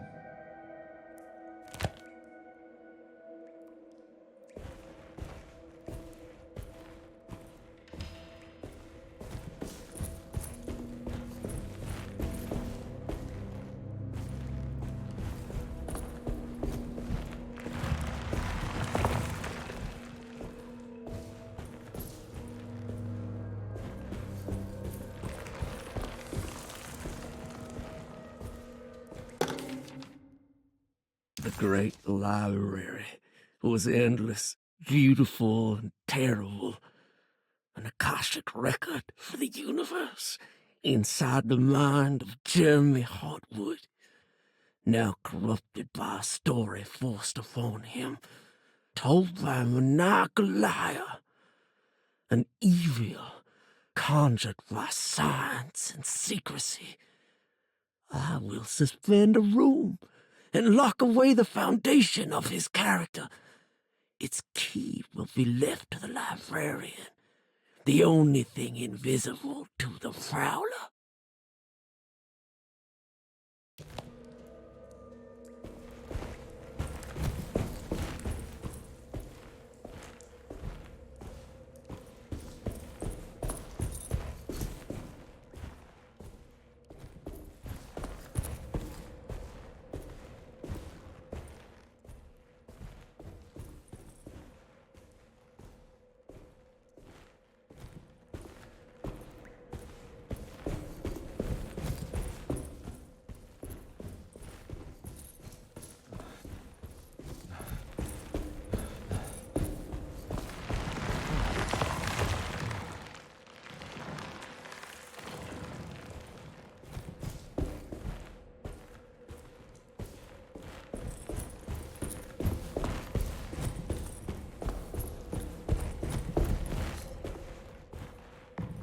something missing.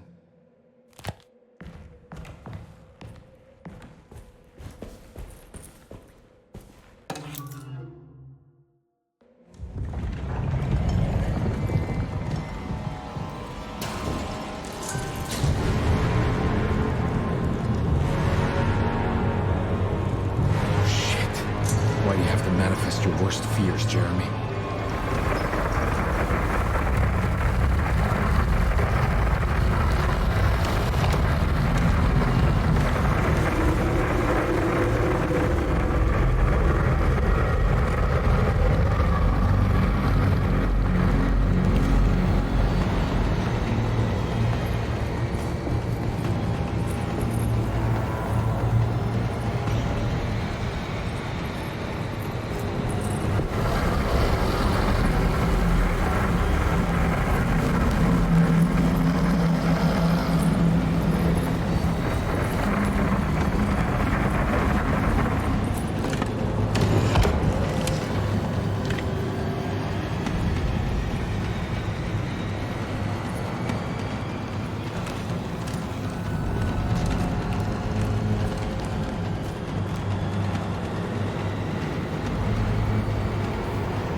Here's something.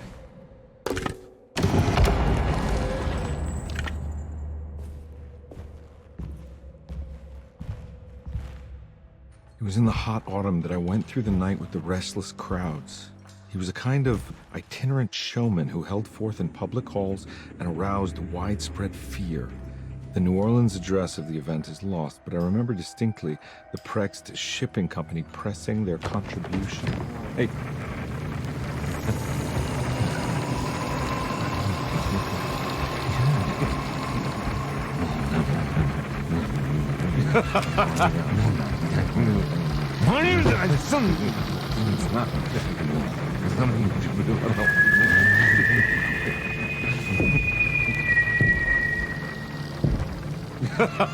Detective! Juan!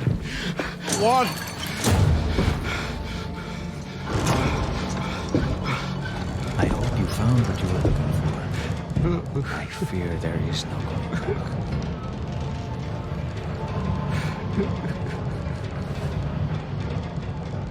I was so close. There must be something I can work with. Come on, Garmby, think. Think! The shipping company. Prext. Right. Good luck, Detective.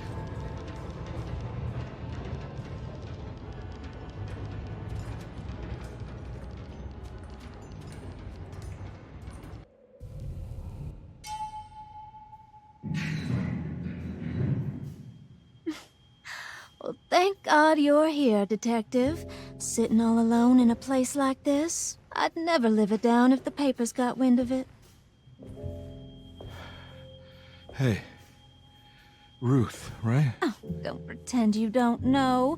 I'm sure you have a whole file on me by now, Detective. I suppose we weren't formally introduced. I'm Ruth Talon. Miss Ruth Talon, in case you're wondering. Edward Carnby. Enchanté. Are you sure? I had too many already.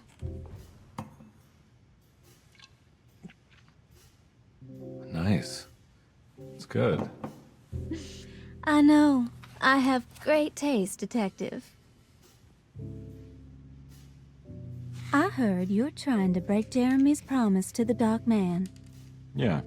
Do you know anything about that kind of stuff? No, but it makes you wonder. If he made a promise, can't he simply stand by his words?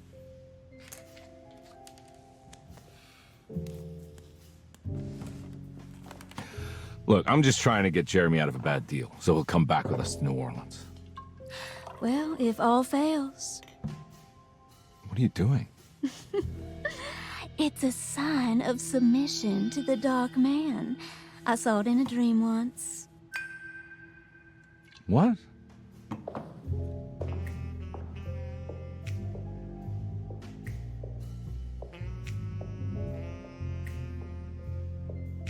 You don't know the Prext shipping company by any chance?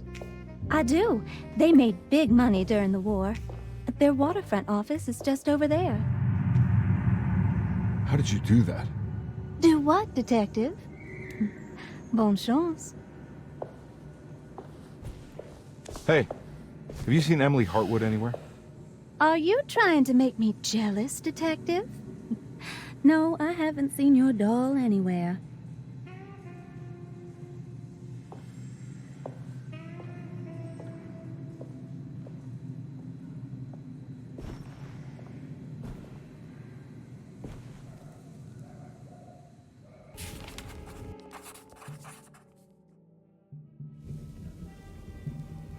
Prext Shipping Company. According to the book in Taroella, the Dark Man is connected to a performance that Jeremy went to somewhere in New Orleans. I'm sure I can find the address inside. It's locked from the other side.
Hey.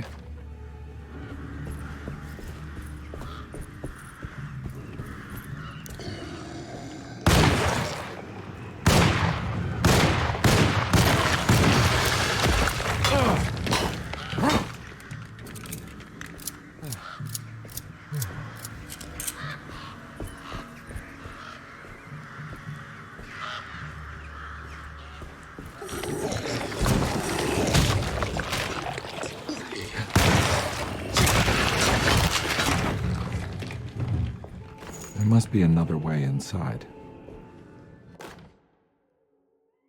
The sewer system has a tunnel running right below Prext Shipping Company. I bet I can use it to get inside.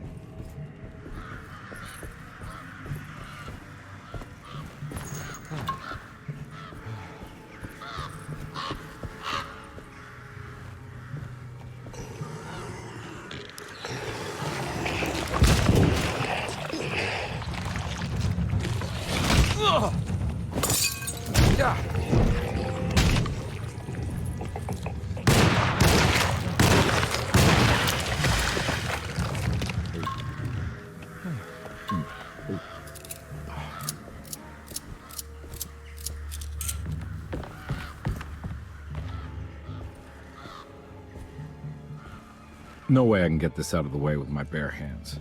But if I get that crane going, that should do it.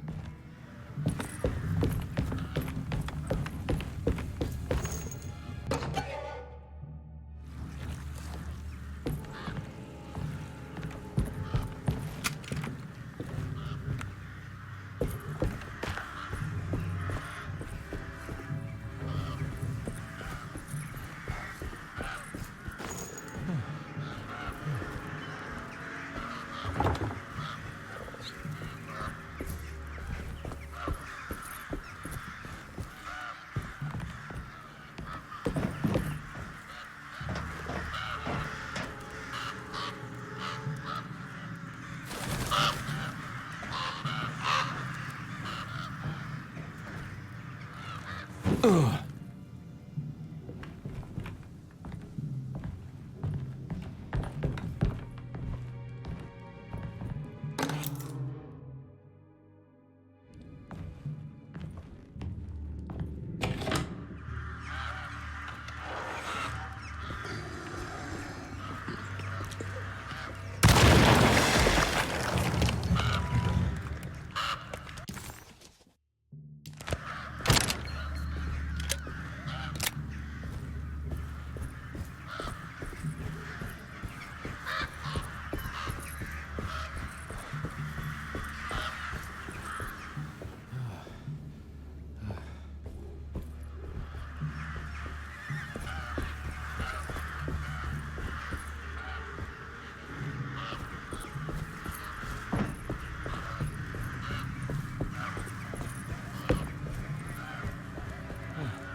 I don't know where to go.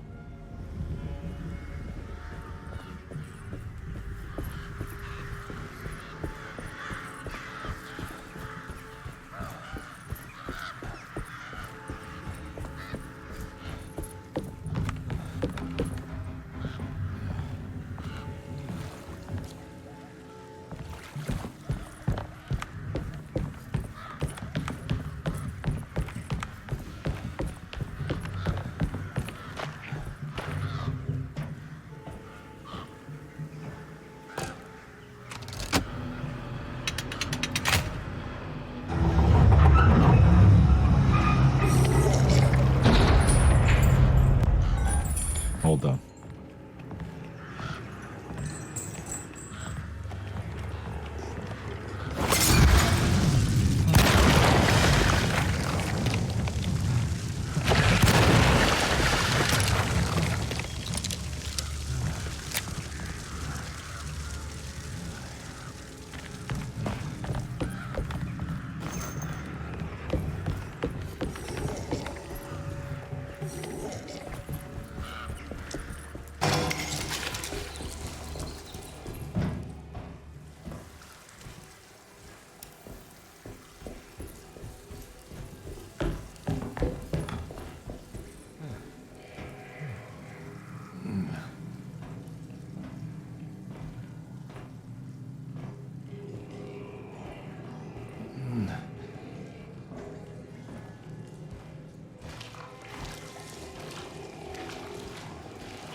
Made it inside the warehouse. The office must be upstairs.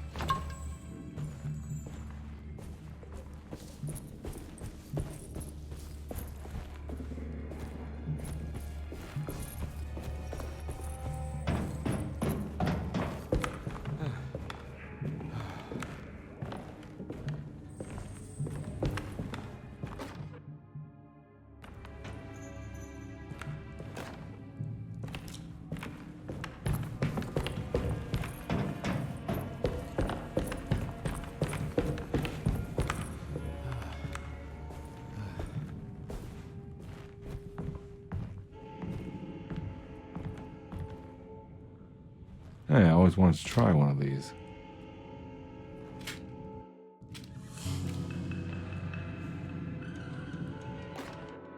Our ship was raided while in dock. All of his things were recovered, but blood was shed. Several men were carried into the Mississippi River and drowned by ones who live in the deep. All items have now been signed and delivered. Now best keep the papers safe. What is left? Later is right, and hell is back again.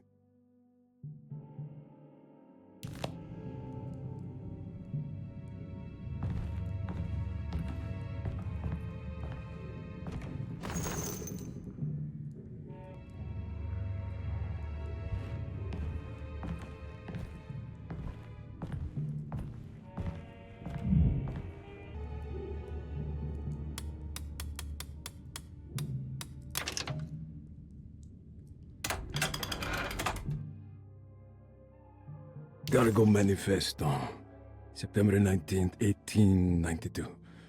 Break Shipping Company delivered 4 steamer trunks, 1 Egyptian sarcophagus, and a large wooden crate belonging to the showman called the Black Pharaoh, performing at 18th Street.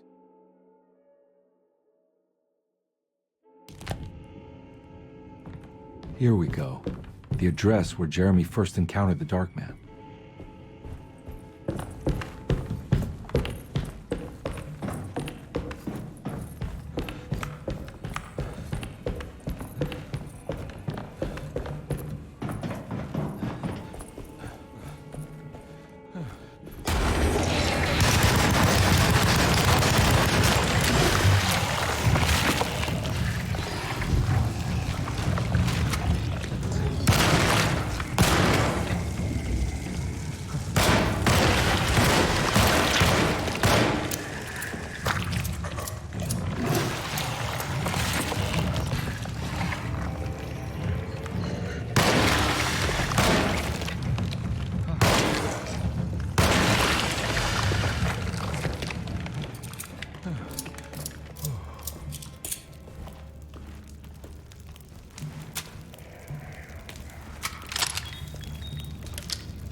Looks like the fog cleared up.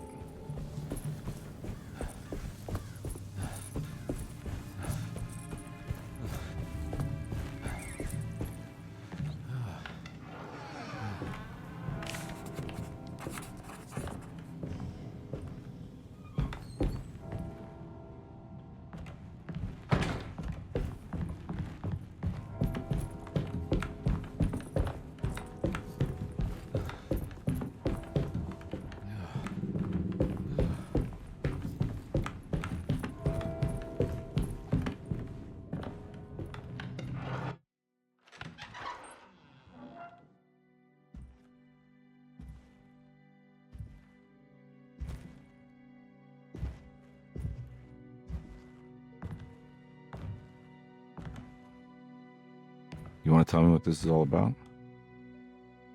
Welcome, Detective, to the greatest show this side of the Mississippi.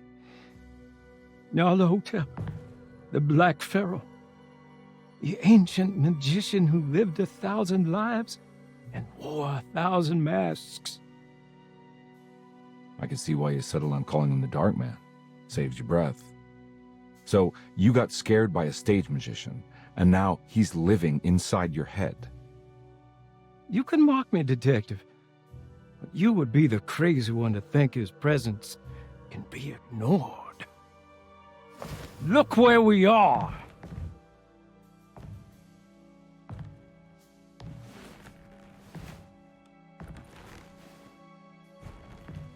We didn't get to finish our last conversation, did we? You were about to tell me how to break the contract with the Dark Man. No, we can't. We would turn him loose on the world. So many innocent would die. But there is a way to break out of the deal. There is. He offered me a way out. Steps to take.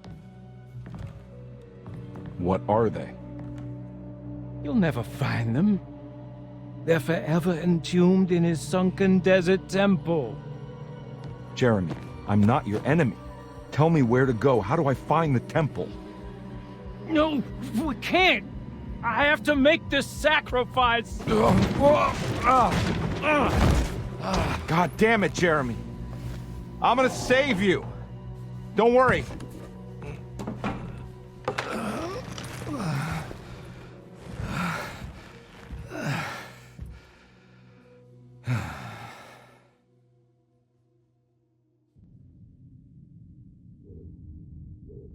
How do you save someone who doesn't want to be saved?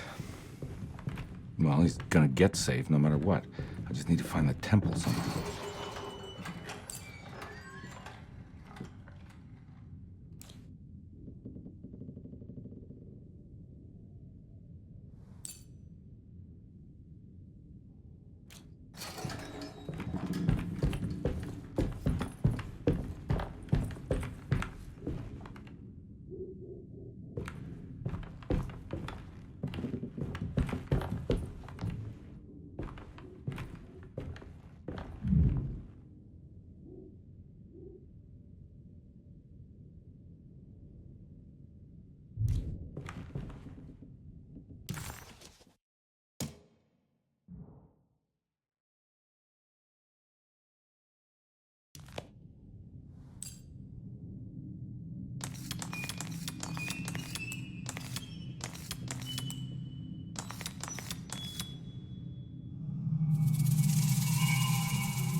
Oh.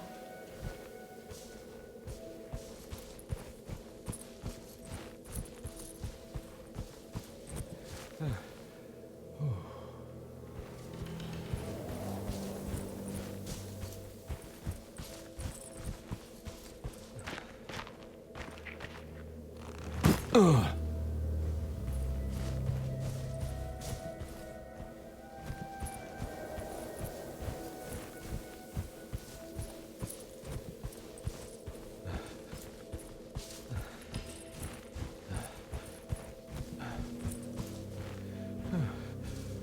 A sunken desert temple. I better get down there.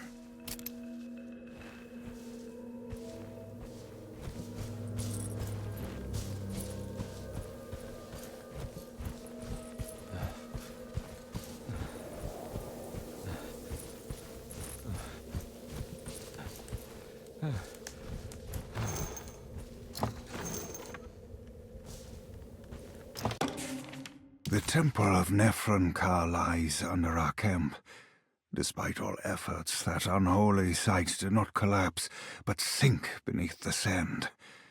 The pharaoh is long dead, his name meticulously stricken from all ancient writing. But that stage meant for blood and terror remains. The temple is said to be lightless, built to harbor all the haunters of the dark found in the very depths of our universe. Calling on the gods meant creating a bridge between our world and theirs.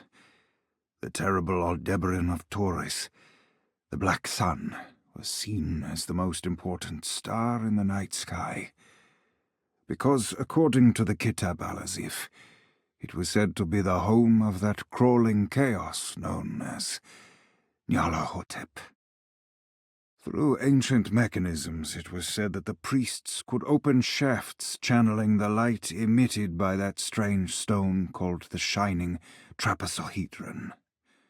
Several streams pooled together above the statue of that dark man would then be sent through space towards the Black Sun, a message to the gods.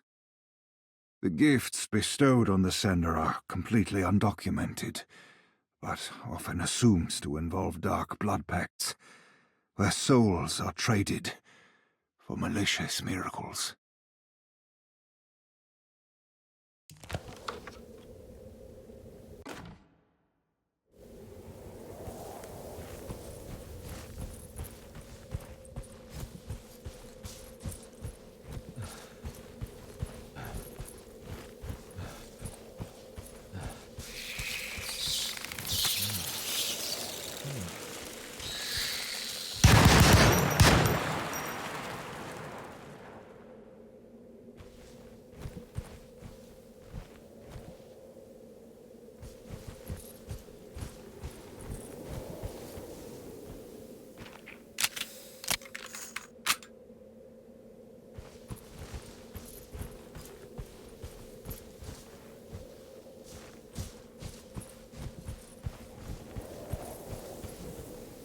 Here we go.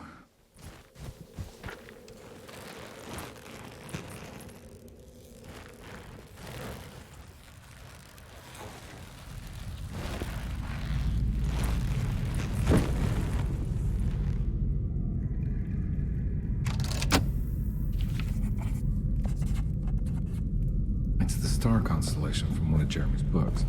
The Taurus. I got a feeling this is it. This is where the contract is hidden. But how do I get to it?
This one looks operational. Good work.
Good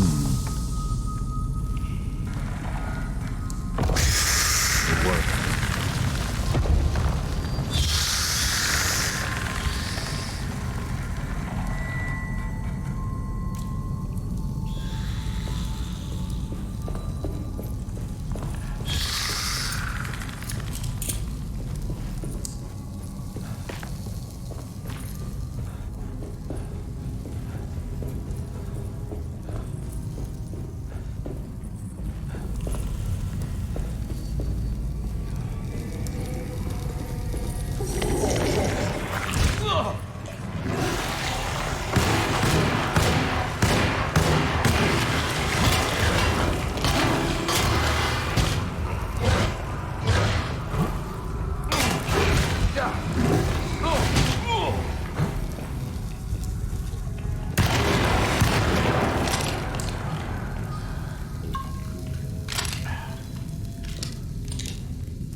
Acknowledge psychological trauma, break through barriers of self-deceit, temperamental behavior. These are the Dark Man's terms. The contract. Huh?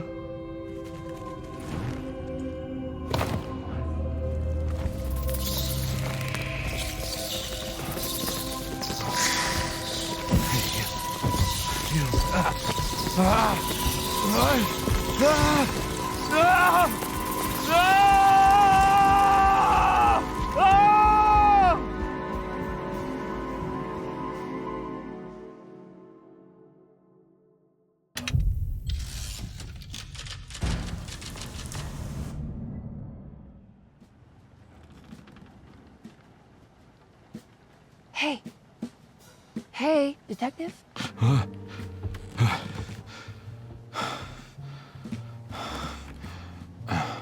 What are you doing? Oh, I found some. Great. Was it alcohol? God, no, I just got the wind knocked out of me. I think I know how to break the contract with the Dark Man. What exactly does that mean? Everything going back to normal. All right. I found some more information on Derceto and the patients. There are some seriously strange things going on here. I'm pretty sure 2 of the patients are dead and maybe even the clerk. Oh, yeah. I kind of just gave up on worrying about that. Well, just keep your eyes open, I suppose. What were you doing again? Jeremy made a pact with the Dark Man to keep all the madness locked inside Derceto. All right. I'm gonna break it. I just have to... Where is it? Where's the talisman? It's around your neck? Ah! I worry, Detective. Don't, I'm fine. I worry that you're not much help on this case. At least you're a good distraction. Trust me. You're getting your money's worth. At this rate, I'm an absolute bargain.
To be around here somewhere.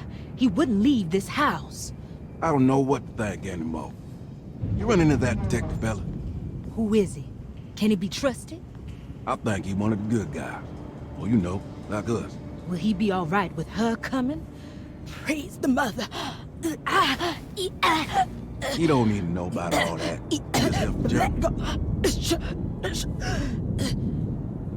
Just calm down. It ain't time yet. God, it hurts. As far as I can tell, Detective Comby seems to be solving problems, not causing them. Just be ready in case he starts anything.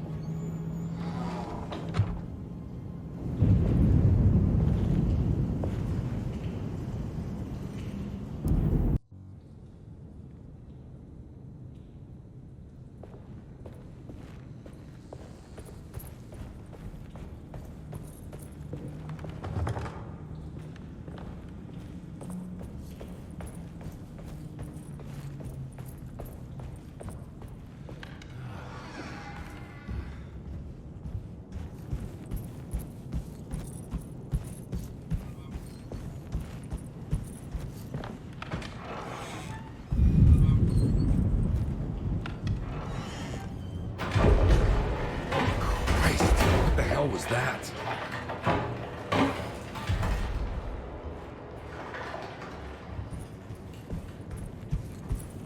It's blocked. I don't want to run into the orderlies right now. Not sure I can trust them.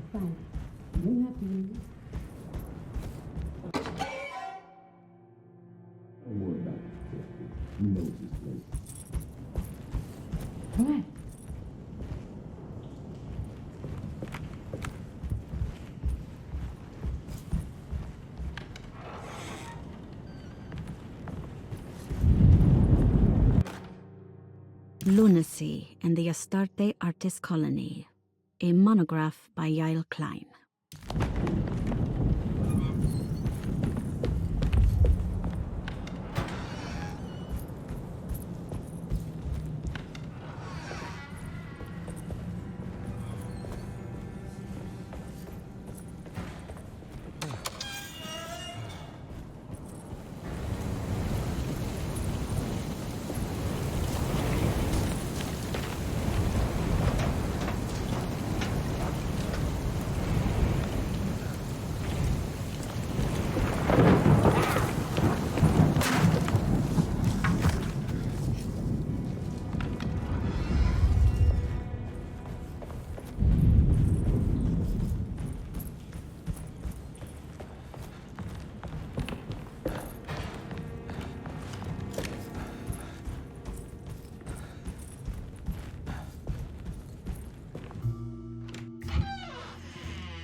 Detective Conby. Good to see you again. Solved your case yet? I'm trying. Hey, Grace, you okay? Oh, she is just peachy, Detective. Are you looking forward to the Feast of St. John, Grace? I can't wait. Kids, ain't they great? What exactly are you planning for tonight? Oh, not much. We eat, we drink, we pay tribute to the wishing tree in the conservatory. The usual. Then why all the excitement? There is just something about tonight. Something's different. I think we all feel it. Besides, we got ourselves some new words for the prayer thanks to your buddy Jeremy. She'll come and turn the world inside out, and things will begin again. That sounds strangely threatening. You should come.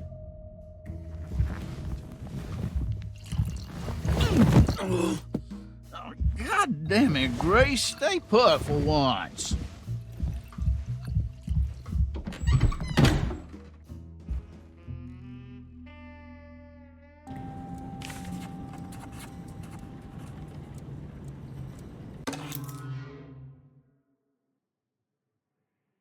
I better hold on to these. Wouldn't want them to get lost.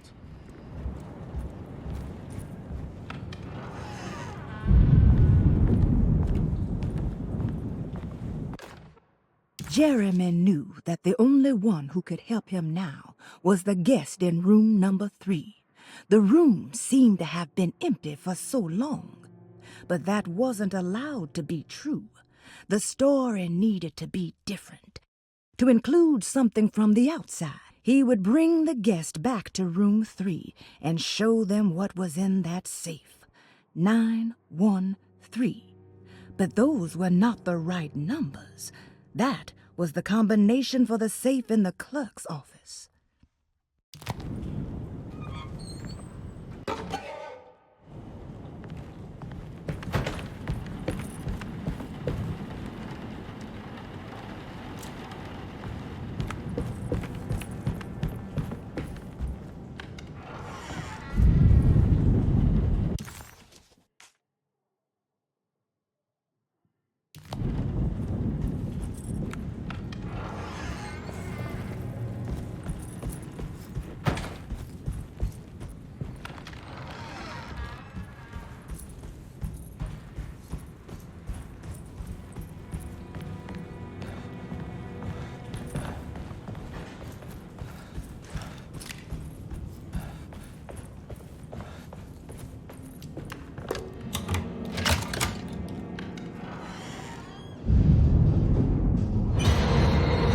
No.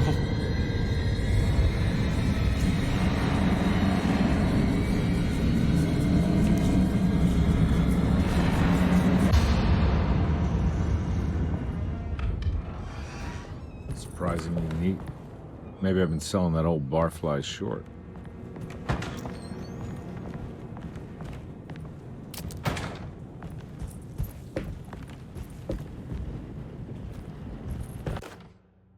Sometimes I think this place makes me worse. That Derceto might be my grave. A coffin made of ostentatious architecture. A Taj Mahal for the drunken depressed. There's something about Derceto. Something about Dr. Gray. Like we all pretend that we're here to get better. When in fact we are here to be forgotten.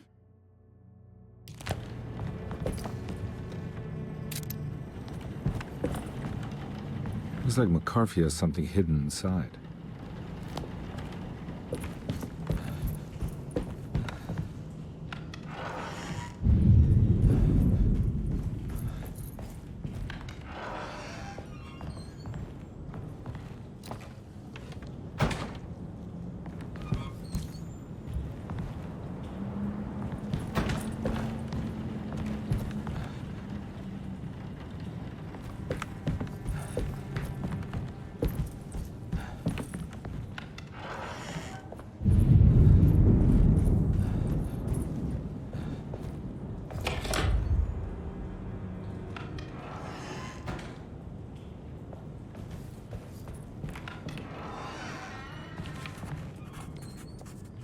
This is my room. I recognize this view.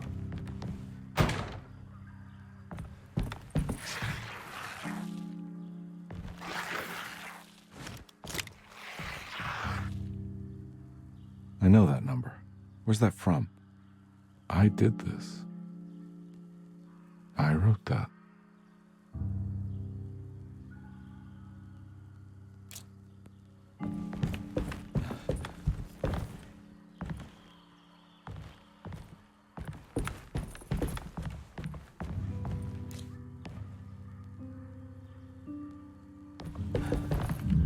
I know the combination. I carry it with me.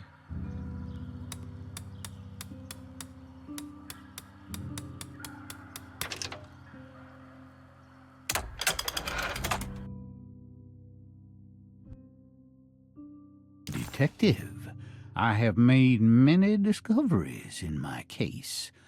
The child we want is safe, thanks to good people like me and you. We're so similar, but you don't see all the things I do. To find your man, Jeremy, you also need to look for the girl. It has always been that way. The young deliver us all. You should have a look in my room. There's a piece of the puzzle you will need.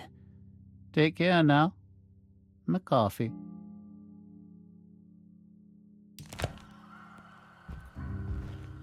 How long have I been here?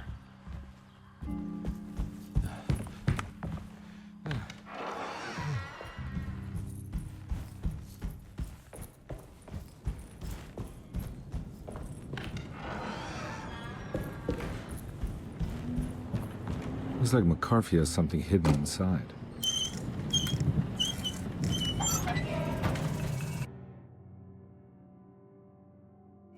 Why would McCarthy lock this up? Was he trying to keep Grace from completing the shank? If so, couldn't she have just made another drawing? What the hell happened in here?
place looks familiar.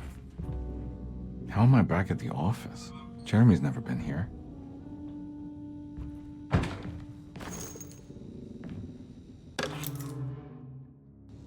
That's me, isn't it?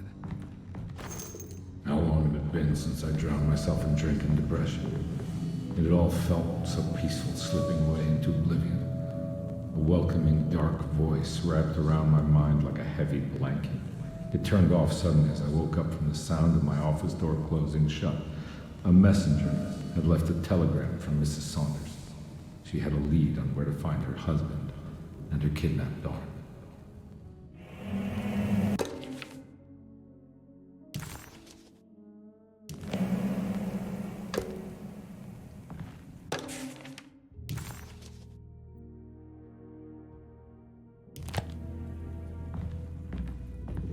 God, I used to drink so much back then. When was this exactly? What case was I working? I think I need to figure out where I'm going first.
I think I need to figure out where I'm going first.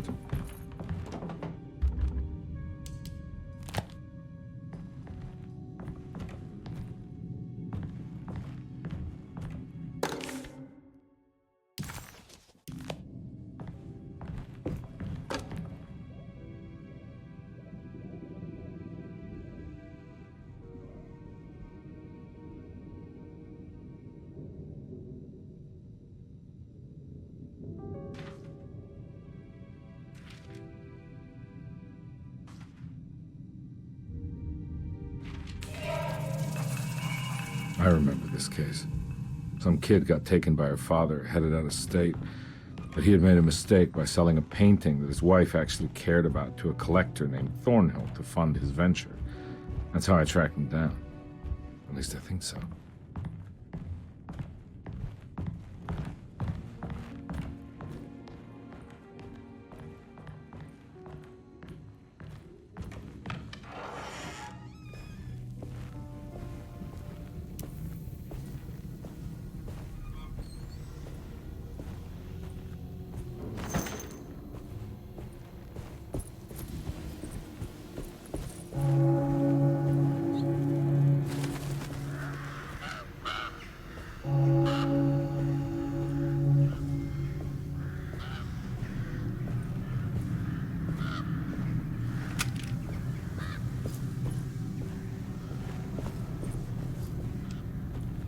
Thornhill wasn't a bad man, but he had principles keeping him from handing out information about his deals. So he needed some convincing.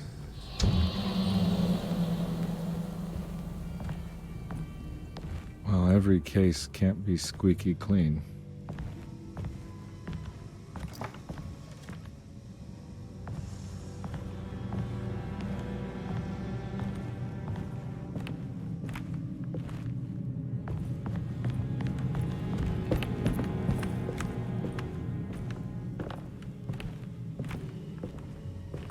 Mr. Saunders had sold a valuable painting to Thornhill, hoping the money would carry him to wherever he was going. The painting, now leaning on an easel in Thornhill's bedroom, had a certain mesmerizing gloom that seemed to call out to me, telling me I was needed for something important. I felt myself falling into the painting, only being brought back by Thornhill, thrusting an address to a Hotel St. George into my hand and asking me to get the hell out.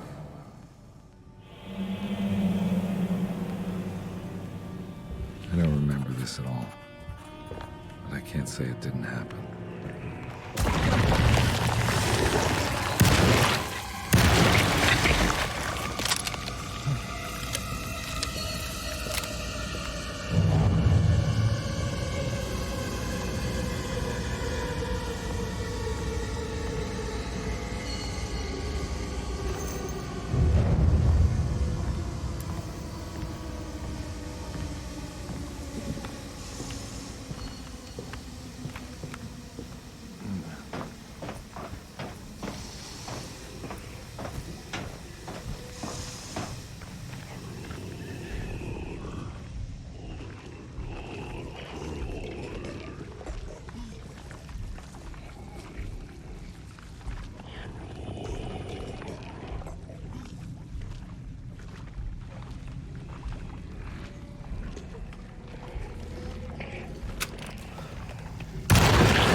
On my way to the hotel, the Morton gang caught up with me.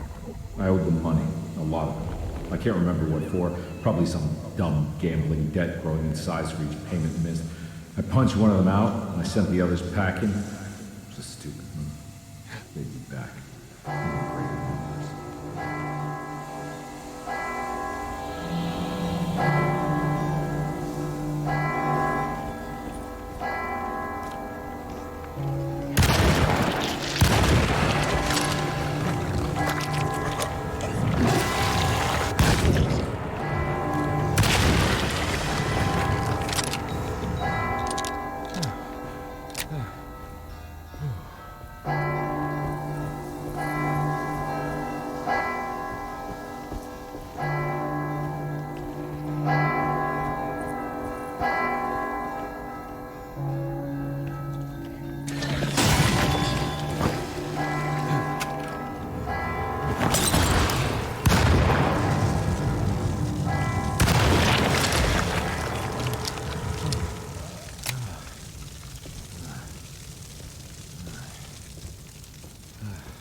I found him.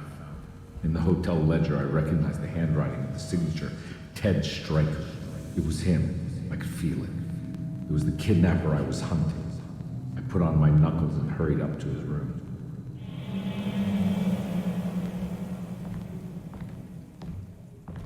Something about that name, Ted Stryker, rings a bell.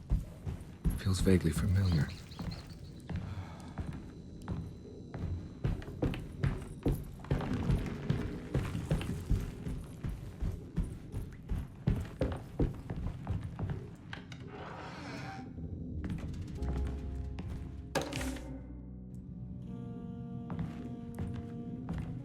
I recognize this room, but I didn't catch up with them here.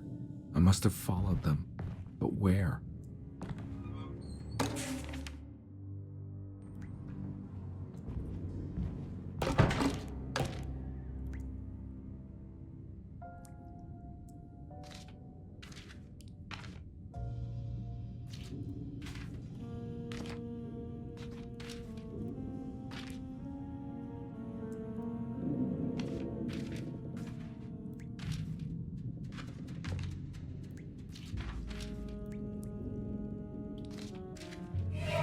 That's right, he was running away, ditching his old life and marriage in New Orleans to find something better in Tallahassee.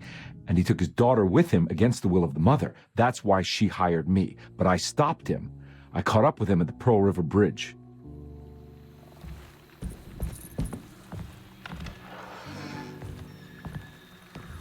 Pearl River. This is where I caught up with them. This is what the Dark Man wanted me to revisit. But I'm still not seeing it. What am I forgetting?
I can't believe I didn't recognize you. I looked a little different back then, I suppose.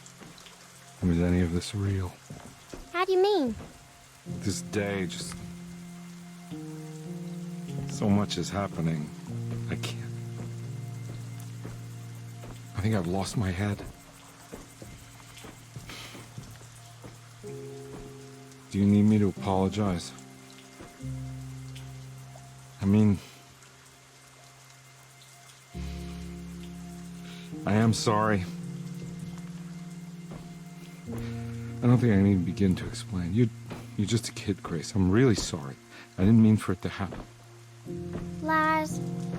More lies. No, really. I thought I was being a good guy by handing you over to your mother. I didn't know. I couldn't have known that she wouldn't care about you. I don't know how this works. What is this for? Some form of admission of guilt. Maybe acceptance. It's what the Dark Man wants. I guess we just watch my father die again, then. You think he's alive? I know he is. He's down there, scared that he won't be able to get out. That he will drown with his daughter again. What are you saying? We gotta save him! We? Do it yourself. I'm down there with him, remember?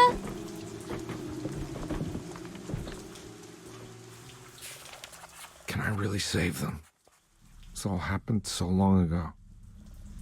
I have to find a way to get down there. I have to see it with my own eyes.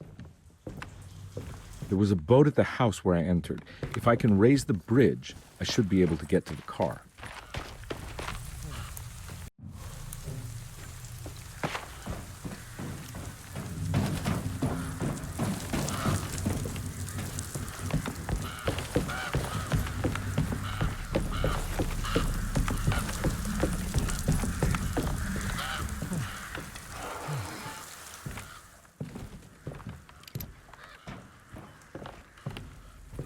This must be where the bridge is operated.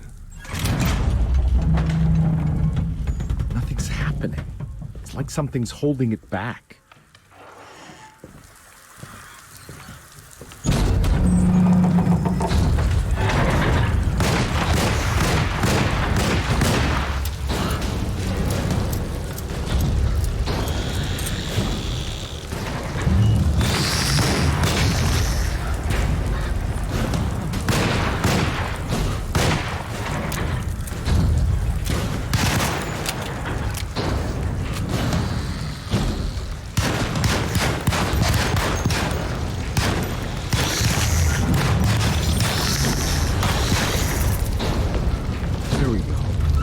Be able to pilot the bridge now.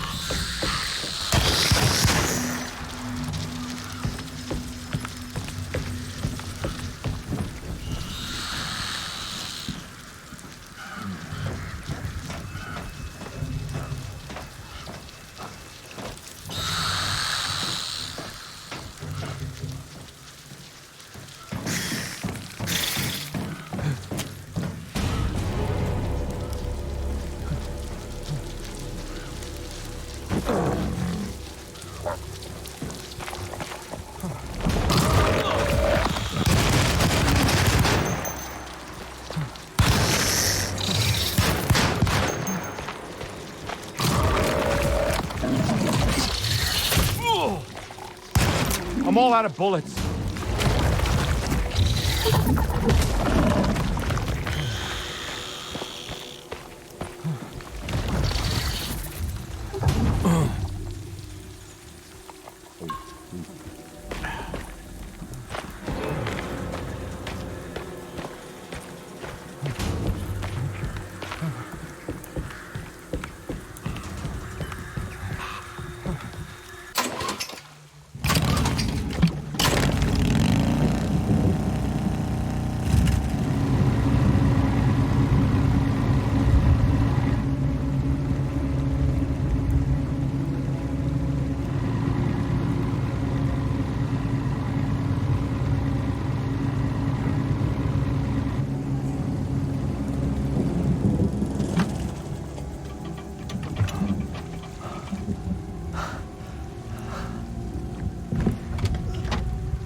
Are you okay?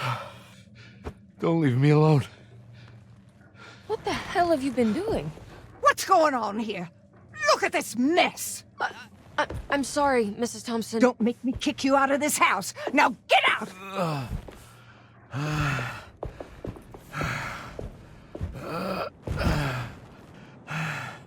Hey, Detective. Mr. Carnby. I'm really worried about you. I'm okay. I just need to catch my breath for a moment. This place? There are some very disturbed figures around here. And I don't think it's just the patients. I've been reading some things about how Derceto has a deranging effect on people. I think it might explain things. What? Just take it easy, okay? I'm gonna go find a way into Dr. Gray's apartment. I want to know what he's hiding. Emily, don't worry. I think I'm close. I'm gonna set everything right. Just be careful.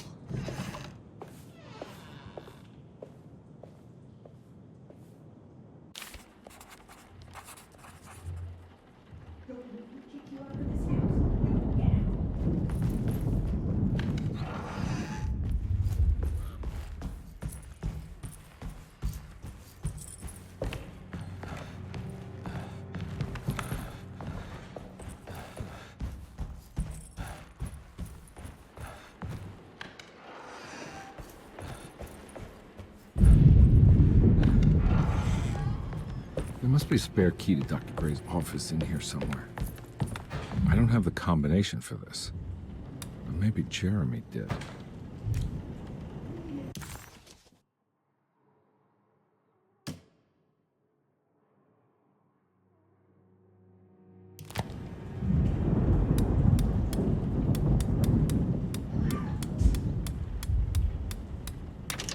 It worked.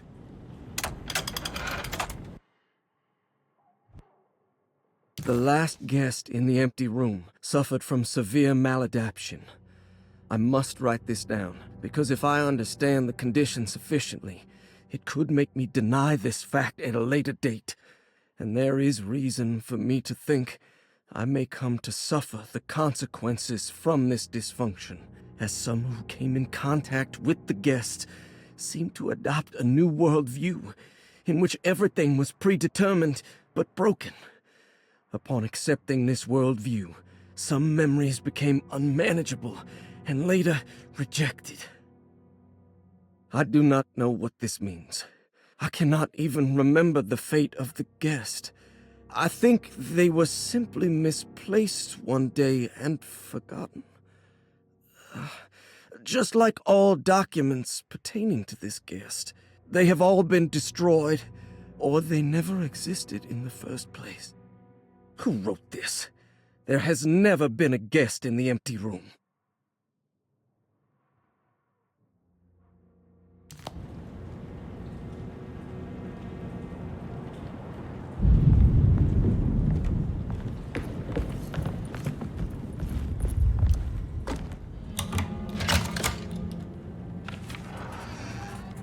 Dr. Gray's office, all to myself. Let's see if we can figure this guy out. I have finished tidying up Miss Beauregard's belongings. I will leave it to you to contact her agent and have them collect her things. I found one of Grace's drawings she might want back, along with this key in her room, which I believe you've been looking for. Mrs. Thompson.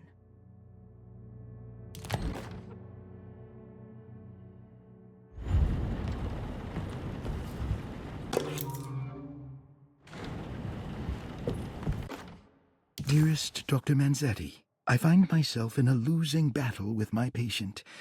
As I've disclosed in my previous letter, his delusions have him completely captured.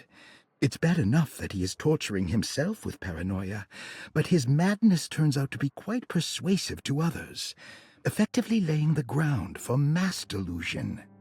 I am writing to you in hope that you can give me some guidance. Beyond my ambition to avoid devastating surgery on my patient, I have grown worried about my own defenses.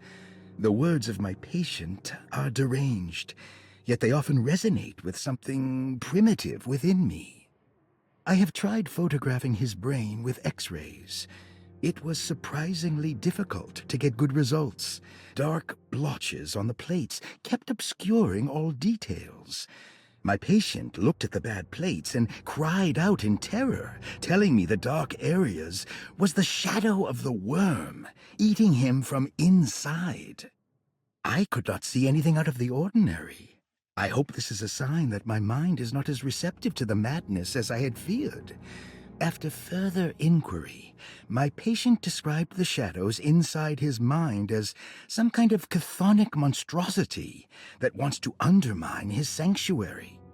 This is clearly a reference to a place he calls Taroella, a sort of library or convent that works as a psychological haven.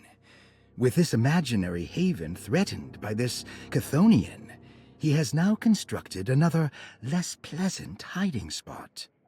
Lately, he has been bringing up a metaphor of a steamboat that has run aground, that he feels like he needs to start the engines and reverse, but he is afraid that the hole in the hull would cause the whole ship to sink. I've been watching him turn this metaphor into reality for the last week. He knows it's made up, but he is doubling down, trying to make it a real memory. I feel certain that this is my chance to break through the barriers of his self-deceit.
There's something missing.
Take this much more. This has to end.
Need the key.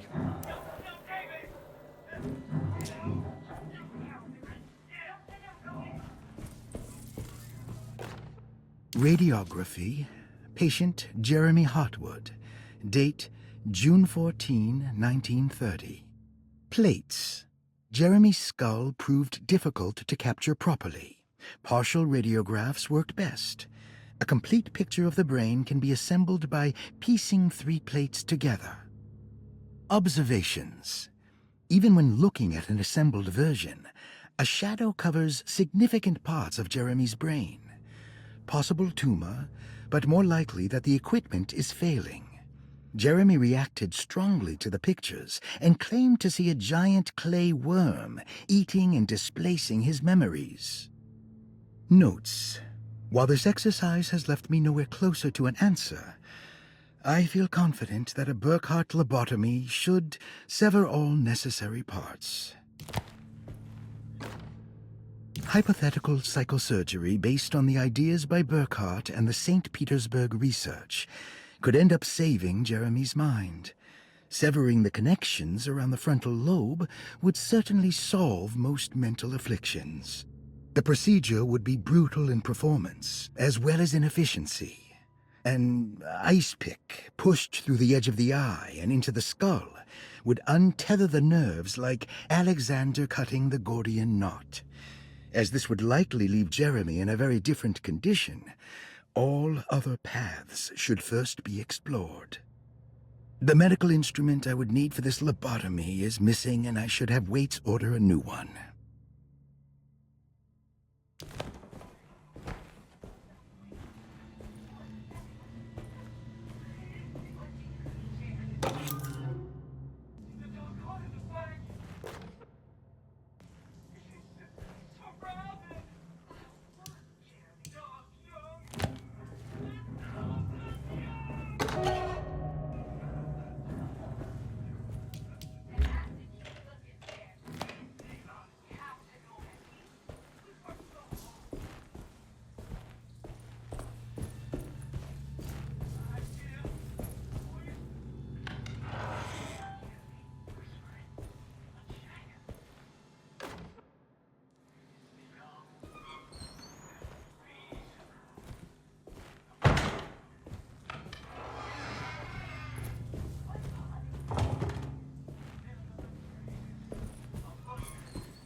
Don't mind if I do.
That's better.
Why does this keep happening? What am I supposed to do?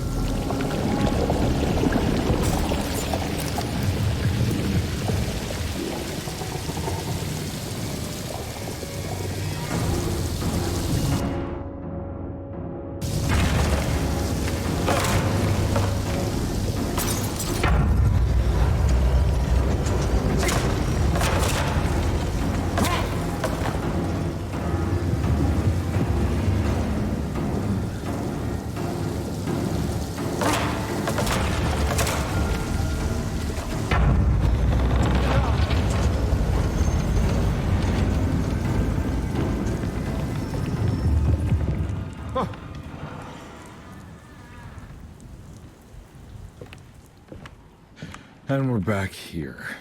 Well, perfect time to have a look around this place.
This is where Jeremy's hiding, right? Hello? Is anyone there? Jeremy? I need help! Wait! Can you hear me? I'm stuck in the mud and the fire is taking Jeremy, me. where are you? The motor is dead. I can't do anything more. Hang on, Jeremy. I'll figure something out. I'll get the boat running.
The boat's wedged itself right into the bayou. If I get the motor started, I could try reversing back into the river.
Pretty weak. I just need...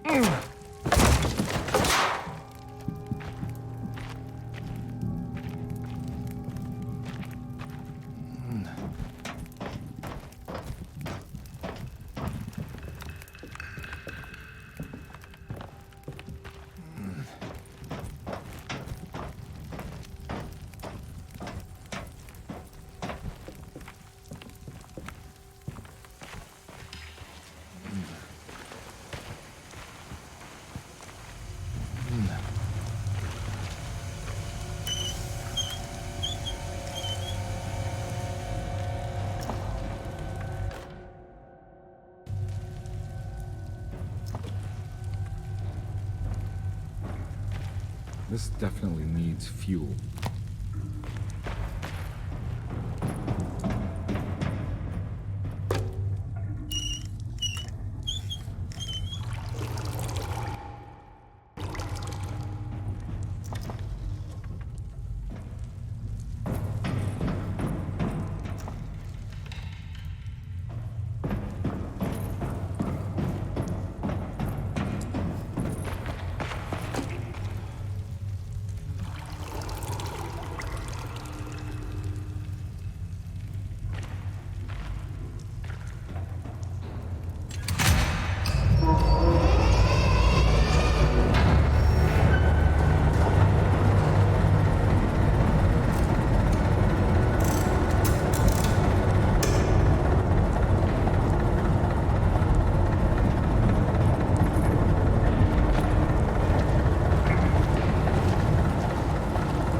Are you ready to tell me what happened in the attic?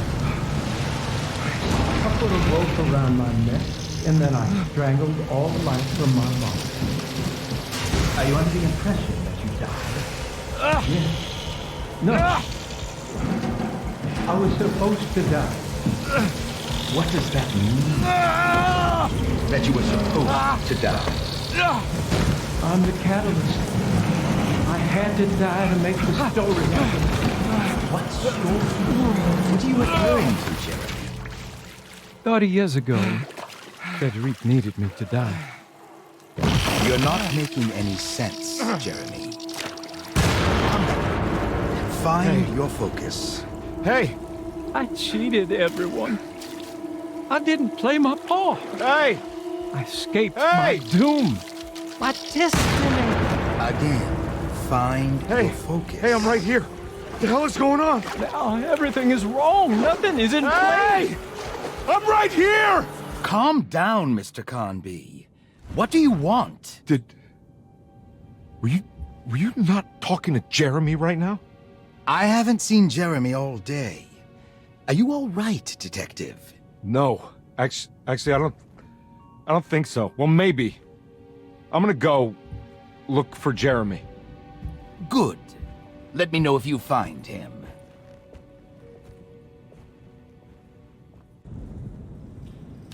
That was Jeremy's self-deceit? A steamboat stuck in the mud?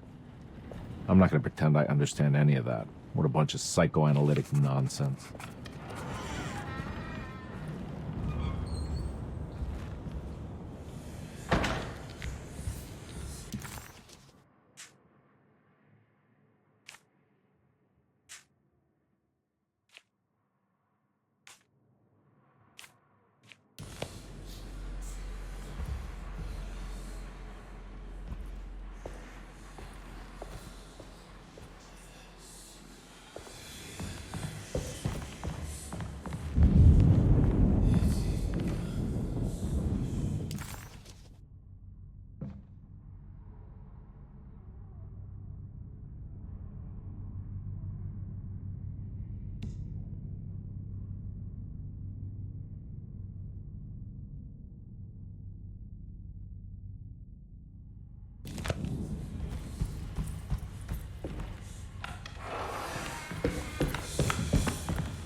Detective, am I glad to see you. Lock the door, will you? I don't think Dr. Gray would appreciate us snooping around. What's going on here? This feels so strange.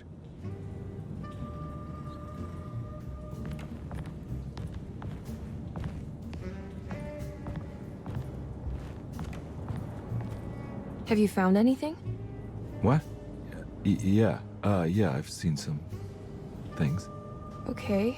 Let me know if there is anything you want to talk about.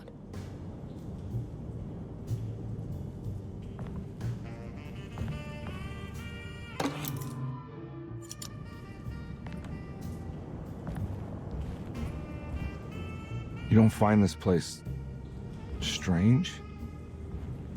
Derceto is certainly one of the stranger places I've been to.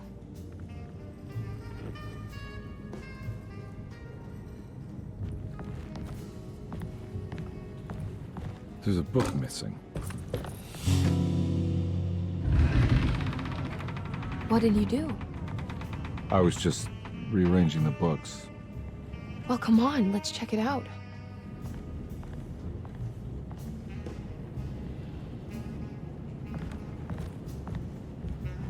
I think I'm beginning to understand. Dr. Gray is dealing with some kind of mass delusion.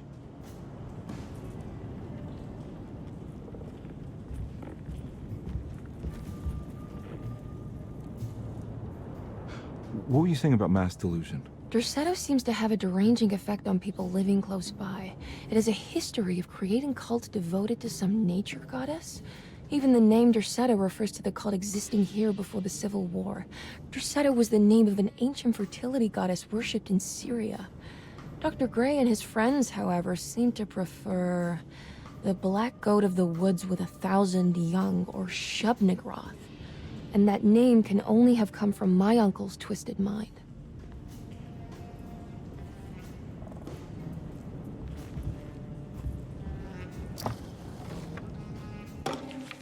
Good to finally meet you, Mr. Hartwood. I'm here on the behalf of your brother Philip. You were expecting me, weren't you? Yes. You're from Derceto, no? That's right. I just wanted to ask you a few questions to see if there is anything I can do to help you and your family. Okay. I understand you're full of imagination. You make up a lot of things. I suppose. And you obsess over them, blurring reality and fiction. Sometimes. Do you want to tell me about the Dark Man? No. No, I don't. That's all right. Perhaps there is something else you can tell me. Something you know to be made up, but you hold dear. Juan? John? Who's John? No. Juan Luis Jorge. Oh, wait there a moment. Here, take a look. Is he... Oh, he is the author.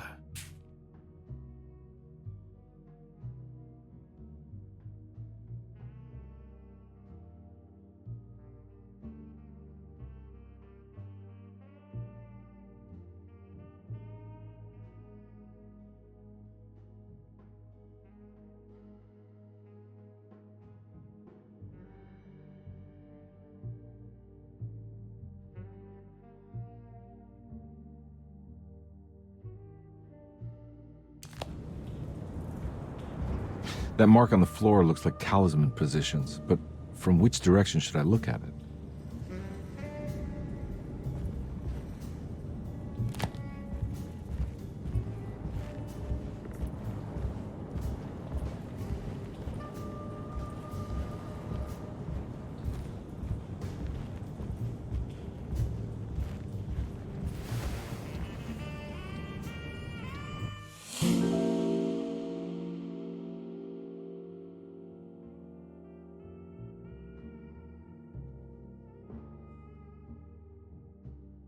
Huh. Has that been there this whole time?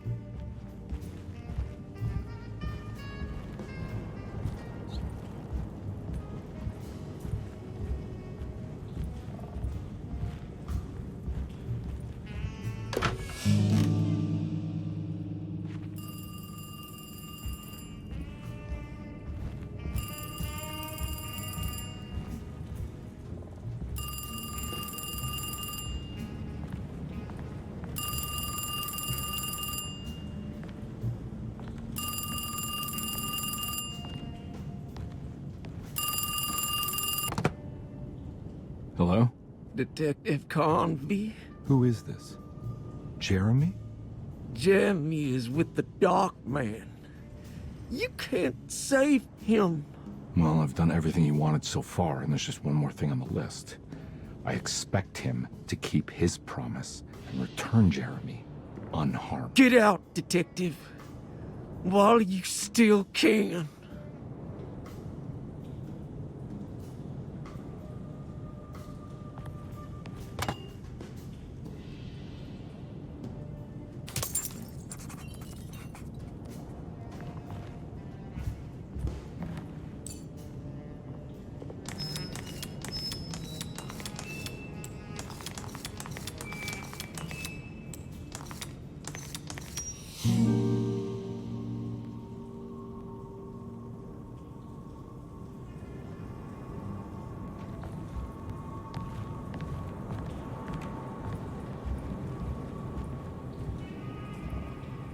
You okay? You look a little frazzled. Just stupid telephone. I know. I tried calling the police earlier. The telephone is completely dead. It's not... Yeah, no, the telephone isn't working.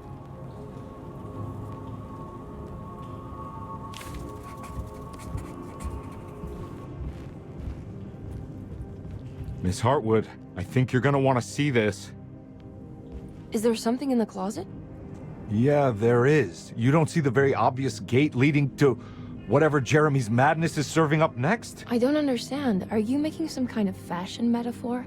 I'm sorry, I don't have time for this. Can you just tell me what you're doing? You don't see this! It's fine. It's fine. Catch you later. Are you going inside the closet? Yeah. You got a problem with that? No. Do what you think is right, Detective. Sorry, I didn't mean to. Goodbye, Miss Hartwood.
Hey, you!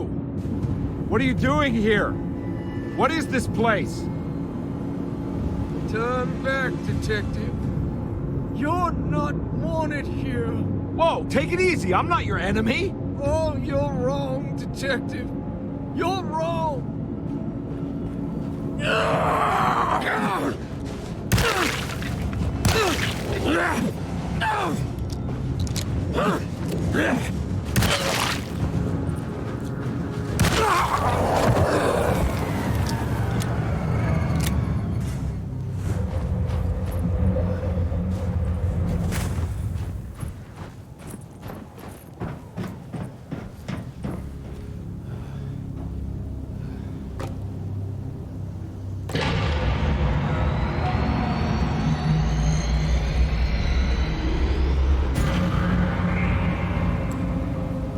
Of course, the Taurus. I figured you wouldn't want your stars aligned, Jeremy, or maybe that is what you need. To temper that mania of yours.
Jeremy? I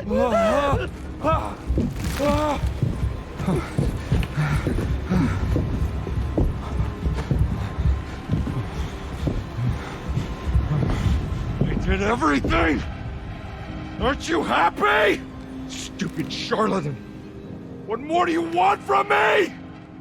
You want me to lose my mind? Oh, my lord! Doctor! Baptiste! Quick! Jesus. What were you thinking, compadre?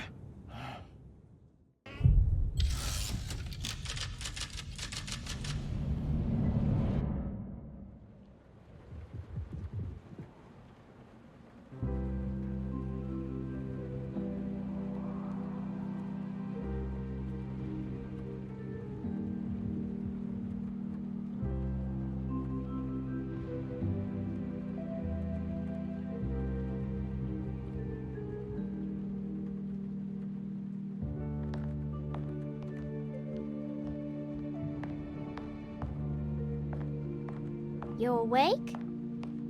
You are awake. Mr. Conby's up. Hey, buddy! I thought you'd be knocked out for the rest of the night. Come on out and join us, will you? I'll save you some gumbo.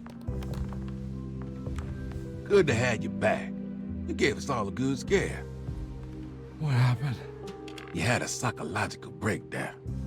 Sorry for manhandling you, but you were being violent, you see. You stabbed Jeremy and then punched Dr. Gray. Are they okay? Jeremy's a little strange, but everything's back to normal. Really? All thanks to you, compat. You want to try standing up?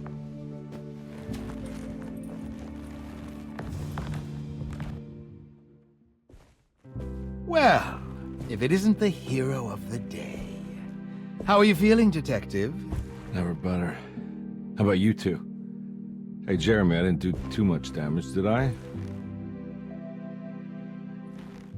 Things are fine. Very quiet. What's up with him? Painkillers? No.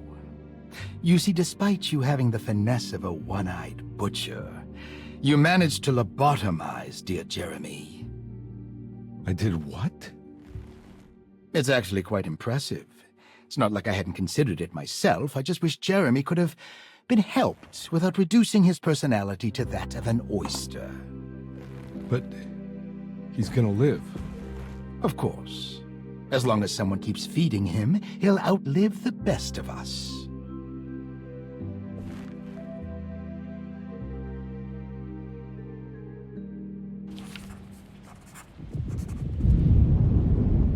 Does Emily know about Jeremy's condition? Yes. She seems to be handling it quite well under the circumstances.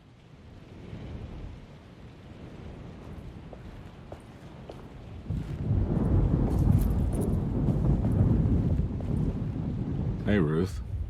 Glad to see you made it back to Derceto. You too, Detective. Make sure to stay for the festivities.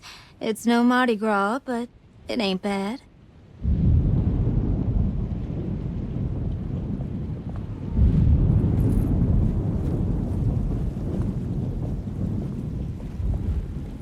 Good to see you back on your feet, Detective. Have some gumbo. Thanks. I'll save it for later.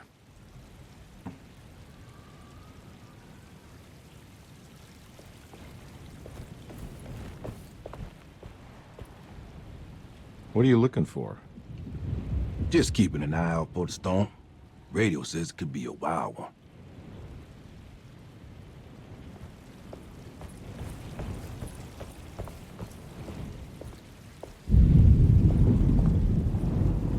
All right, tell me, what the hell's about to happen here? Every year we have a little turn-the-page ceremony by the tree. It's symbolical. It's like life has its cycles of grief and happiness. You know? Just like a tree facing the seasons. Things change, but remain the same.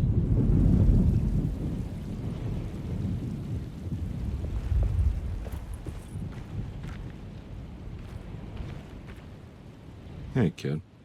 What are you up to? Preparing for the ceremony. I don't want to disappoint Mother.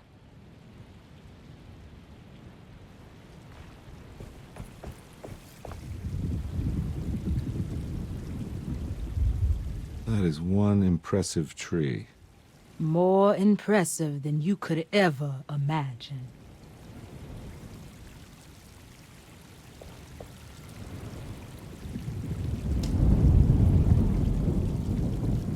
Everyone knows what to do? Y'all know the new words. Mrs. Thompson, we talked about this. I'm not sure everyone is comfortable. Doctor, I insist. This is important. We've waited for so long, Doctor. Let's just go with the old song. Not every change is an improvement. Boss, good or bad, we need to move forward. All in, Doc. Let's bet it all. But we don't know what we're dealing with. It'll be okay, Doctor. Better even.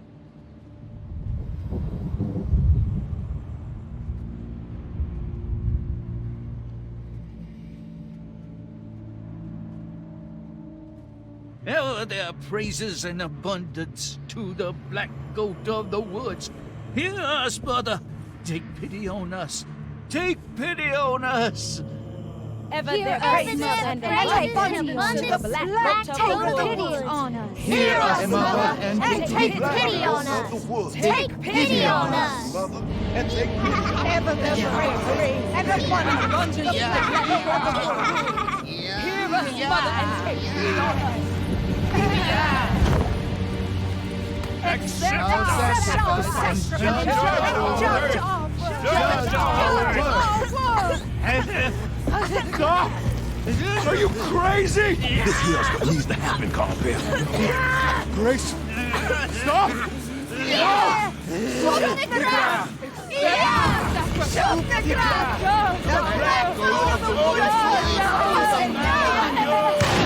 Stop in the ground!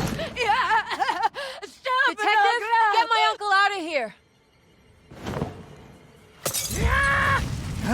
Jeremy, come with me! Get over here! Jeremy, come with me! Jeremy, come here! No! There has to be a sacrifice! We're doomed!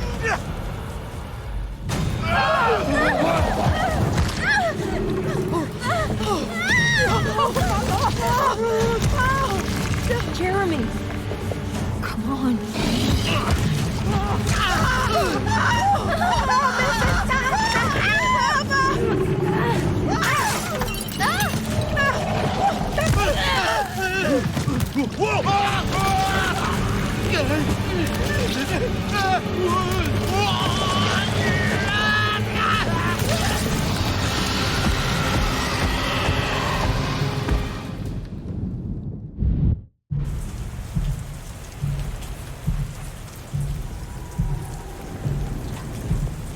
I can't let that monster leave Derceto. I have to stop it.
Detective! Oh, what the hell was that? I tried to tell you. There was so much evidence.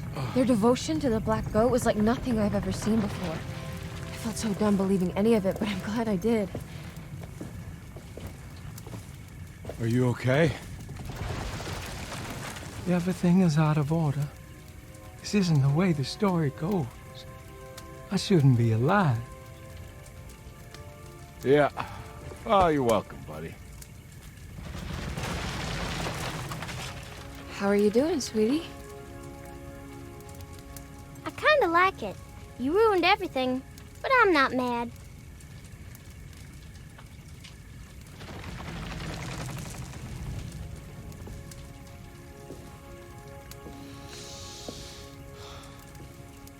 All right, you ready to head back to New Orleans? Come on, Jeremy. We're leaving. Can I come? I thought you said you didn't need saving. Don't leave her. She's important. Of course we're taking her with us.